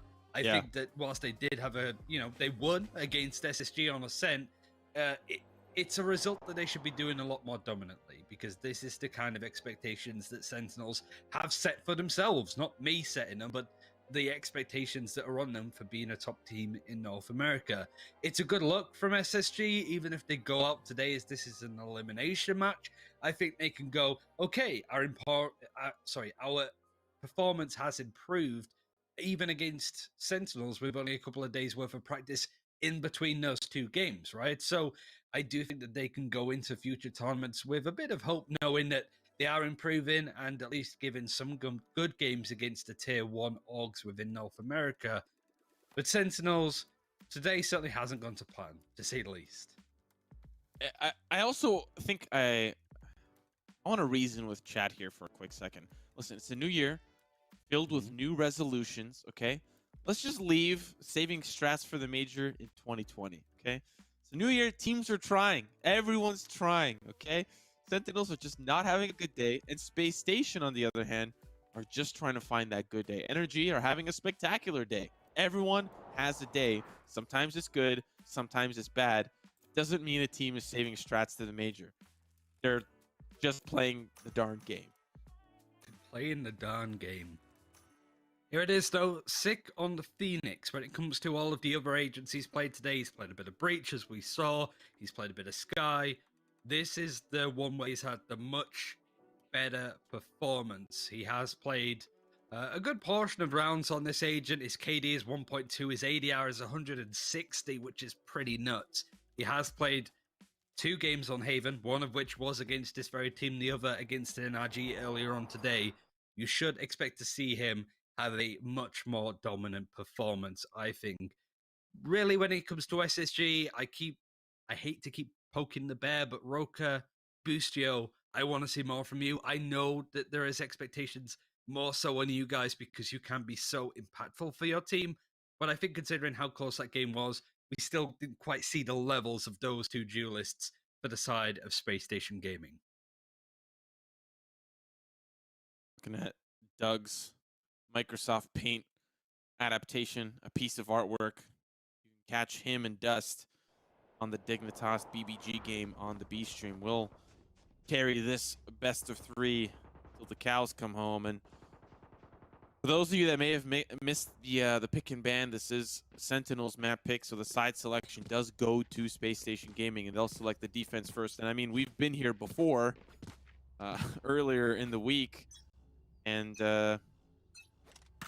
Space Station were only able to capitalize onto 5 rounds on their defensive end. I'm imagining they want to improve that quite a lot. Gives you that impression. No charges. Just their gusto, their desire, on a sense, just the way that they were playing. You do have the spike down on the B site. Profi playing flank, but he does get tagged by the camera, and now the spike continues to tick. They're just trying to clear out the B site to start Shazam playing in the smoke. It's a very cheeky spot. Profi actually finds a little bit of success now as they start to try to push through. The burst classic works out for Shazam. He finds one as well. Sinatra down to the 3D core. Profi is out of the picture, and now it's just down to Insky. Shazam is really just carrot on a stick. The rest of Sentinels are the horse, moving the round forward as they win the pistol. The attacking side is a side the Sentinels have been fairly consistent on. And the majority of damage that was done to NRG was on their defense because they are so good at reading where an opponent is going to go. But at least with this, they get to set the pace themselves. Shazam, Sinatra having the better start. And even though things have been pretty poor in regards to performance, Sinatra is still up there when it comes to the ACSs. Not quite high in the tournament, but considering we have seen them lose today, still consistent stuff. Shazam, streaky maybe across the day. That wasn't, no, that was a hell of a shot into Roka. See if you can get the follow-up, because you do see exactly where Bustio is going to be playing from on the jet. He wasn't expecting Zums to flank in around him. One enemy remaining. Gonna end up on the B site once again. A little bit of craziness, a little bit of action. Profi can't quite convert, but this is really a standard second round that you tend to see. I like the desire here from Profi. This man is just really wanting to push his team over the finish line, trying his absolute best, and I think you put it best that Roka and Bustio really need to step up a little bit more. In that map on Haven, Bustio had an 83 ADR. It was not very damage friendly, especially when you got something like a Blade Storm. Shazam has definitely picked things up since the NRG series and is feeling a lot better. We just need the opposing duelists to also pick things up a little bit as well. Roka's expectations, like 150 ADR across the tournament. He's getting a kill around, essentially, but we haven't really seen that in this series at least. So again, I hate to be the kind of person to go that he is the sole problem. He is definitely not, but he has a big game ahead of him, and you want to see him absolutely start to shine. But Profi's been that player. Old Faithful has been the greatest addition so far. Bustio is at least able to tag up one whilst getting a kill. Now it's just Sick, Zoms backing up, heading towards C, where there's absolutely nobody from SSG hanging, but they're rotating away expecting. They're not exactly beelining to the C side for the defense, but they're even using the Owl Drone to kind of clear things out. Smoke towards the connector. Owl Drone will spot out one. Ooh, doesn't spot out six, so he's actually in a really good spot. But he has the spike, which means he's got to get it down. Tracking Dart's going to make it a little bit difficult. Here's the swing. Can only find one still alive, as Zoms is now going to be taken out of the picture. And that third round conversion goes to Space Station Gaming. Really good stuff from them. Round on the board. They can tie it up. But the economy is still okay, at least to work with the Sentinels. It's not great. It's not the bonus round that they were hoping it would be, but Stinger in the hand of Sinatra is the best that he can handle. Sick with a run it back, might be wanting to use it in this round, considering he can only afford half armor too. effectively would add to that. Hunter's Fury from Profi. He's going to be looking on mid, not intending to use it straight away from the looks, but he has it in the back pocket if needed. Come on, let's go! Here comes the push with 6, run it back. Hunter's Fury to try to stop them from moving forward. It doesn't actually tag anybody there. The tags will come through. Now the push comes in. Sam will get traded as Profi will actually find Sig going back to his clone. Down to the 4v3. Spike still not planted as that's Zom's duty. Now as the Owl drone starts to come through, they need players to come in from the connector side, but Zoms finds a huge pick, and they're actually not playing towards that long side. They're playing close. That's a stinger, unfortunate there. Now the swing comes in just down to Roka in a 1v2. He's playing close to the logs. They're just trying to wrap around. Zom's gonna fall first. He's overhealing, does not decide to dismiss to gather that information. Dapper with the 3K on the round. Sentinels will answer back after losing that 3rd round. Really good response from Sentinels. The ultimate battle that happened very early on in that round did not go their way. Profi getting the kills, to run it back, not getting too much for Sick, and he also dies in the process shortly afterwards. But Dapper playing that post plant, taking those engagements. Zoms winning a lot of duels as well. Seeing a lot more of a team performance out of these guys now. Everybody mechanically is starting to rise up to the occasion. SSG forced to equal around. That's a great way to start the eco round, though. An upgrade off the ground. Boostio with the knives. Take out Zom. Still 4 players remain, and they're going to get this A site relatively for free. There's a camera there that'll spot them out, but for the most part, uncontested. Now SSG, with their stack towards that C site, are going to have to retake the site with less than desirable weaponry.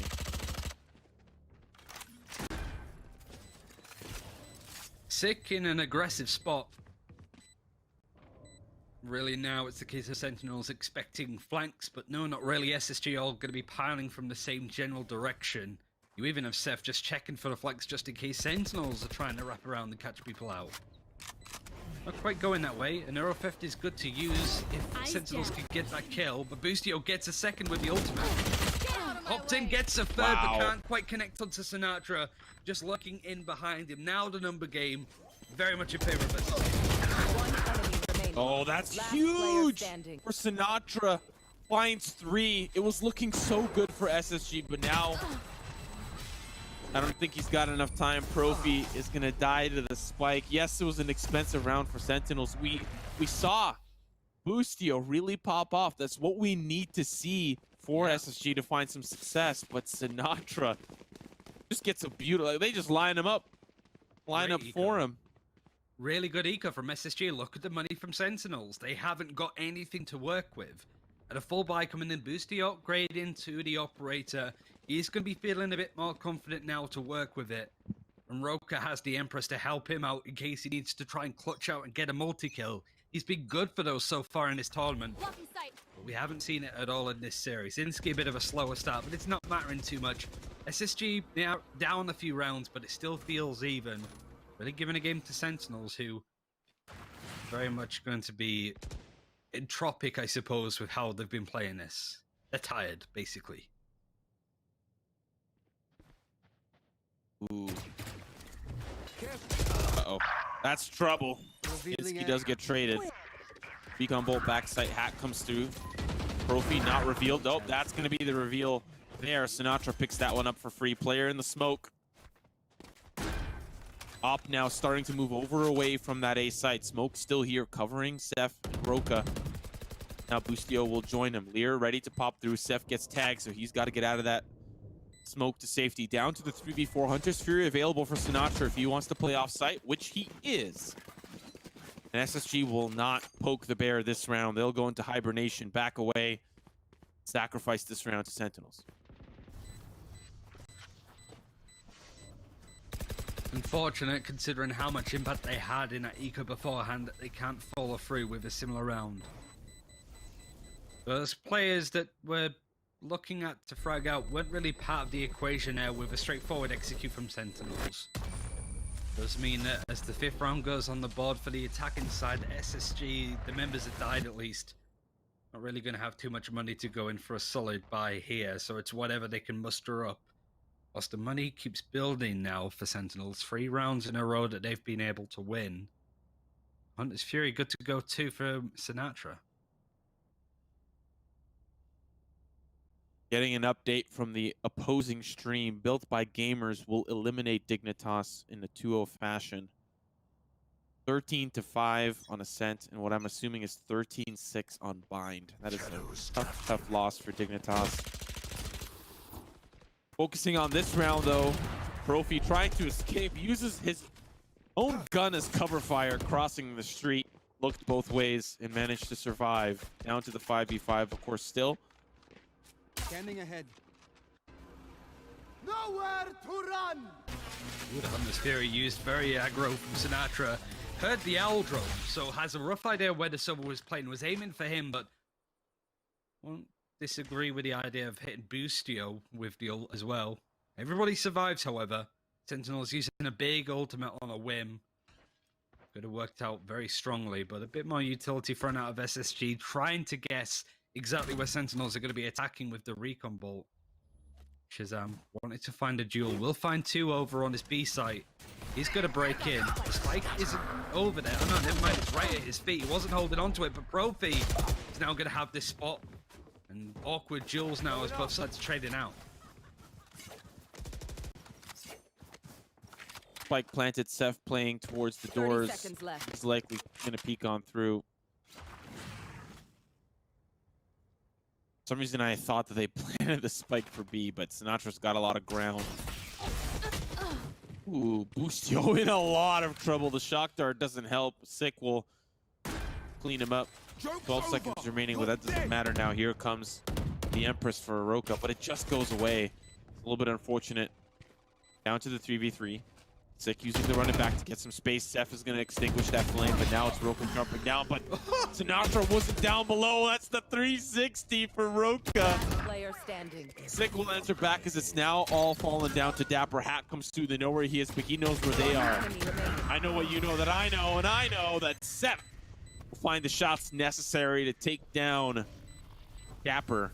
Put a round on the board for SSG.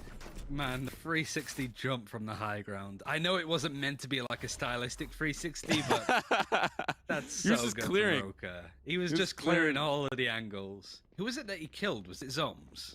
Sinatra. Sinatra's been playing this like cheeky under heaven. Not playing in hell, but like he's got the shock darts that just bounce off the ceiling in heaven and really do some serious damage. That's funny. To any player up there, but he plays such a weird angle underneath heaven. I'd hope from SSG on this defense. They're actually going to push up very aggro. Boostio, not with the operator, but with the Phantom, is going to take a fight. Could have got killed easily there as he tries to dash on and hits the side of the doorway. The Aldra now going to be used to sort of fight it. Sick is going to make sure that nobody pressures him. Happy to give up his position, but it's Shazam that gets that first frag onto Roka. He's going to find more on A-Long. Sinatra's even added to it too. Boostio spots this rotation moving away. Just as SSG are rotating over to A. I'm not quite sure where NSG's going at this point. But look at the space that the A short players have made. Boostio, I'm not expecting him to be there. Oh, this is very awkward if you're SSG. Especially with Boostio falling there. Sick in such a great position here as well. Spike can very easily travel over towards the A side with the amount of ground Sick is covered. Knows that there's a player up towards the heaven side, so this push down long is likely not going to be as easy. But he thinks he's not clear. Oh, this is so good. The recon bolt does spot him out. Or it doesn't spot him out, but it's Sick that knows that he's there. He does get sprayed out. He thought he was clear because he avoided the recon bolt. And now it's just up to Seth, who's going to have to deal with Zoms on the opposite side. Oh, good snap. Headshot onto Zoms. He'll take that and escape. Wants to keep that weapon into the next round. Much better stuff from Sentinels. We were thinking that it was a one-sided affair over on Ascent, but it still went to triple overtime. They found my wire. But here again, it's feeling very much like Sentinels are in charge. They can clear up this game as much as they did the last one against SSG on Haven. They'll be pretty content. Seth can't hold on to the gun and Sick with a stinger upgrades to it. And now it's 6-2 to Sentinels. The only ultimate on the board currently is Profi's Hunter's Fury. yet again, he's having a pretty good game, but the rest of the team not quite living up to his expectations, other than Boostio, who had a pretty good few rounds beforehand. Fortunately, Ryan, it's the eco now for SSG, and we had highlighted moving into this map that SSG last time were able to put up 5 rounds on the defense, and 4 rounds remain. They need 3 out of the 4. Have a similar stature of what happened that last round, and with Shazam doing things like that, it's just a little unfortunate. Even with the Zerg rush from SSG, it takes 3 or 4 players to take down Shazam on the Seco. Paranoia is gonna put Seth in a tough spot, and now it's just down to Trophy, who's hoping for a shock dart frag somewhere, somehow. Does get taken down. Sentinels, I think they just want to pack this one up. Want to clean this one up. Yeah, it's been a great attacking round for them so far, and the 2 rounds that SSG were able to take, they can't string a few more rounds after it. There have been Islands in a Sea of Red, which is Sentinels rounds that they have won, and Sick, who has been possibly the most, I don't want to say disappointing player for Sentinels today, but the one that I feel that has been struggling the most. Top fragging now, has another run it back available to go, and him and Shazam are absolutely tearing up the deathmatch server, which is this Haven. SSG struggling to quell this aggression. Careful now. Okay, so the 50's clear. Like, passing off the spike, and rightfully so, he does fall, but Boostio does get traded away quickly. Interestingly enough, Inskee's playing towards the smoke. I think he gets spotted up by the recon bolt, and Shazam's just going to scoop that one up for free. Now the site's wide open. They'll get the spike down, and 3 members remain up against Sentinels 4. And he's got the camera there to, of course, also tag the spike being planted. Profi trying to get a little bit of value from the Hunter Shuri. Tags no one. Planted the spike. On the high ground, Seth was trying to get some stuff done, but not quite working. The rat spot the Dapper has been playing from beforehand, he's actually going to aggress on it to sort of play within the smoke. Could run into Roka, who is just seeing if anybody pushes beyond that. It would be crazy to see if Dapper could do stuff here, but Seth was not looking. No, now knows where Roka is going to be with the smoke dissipating.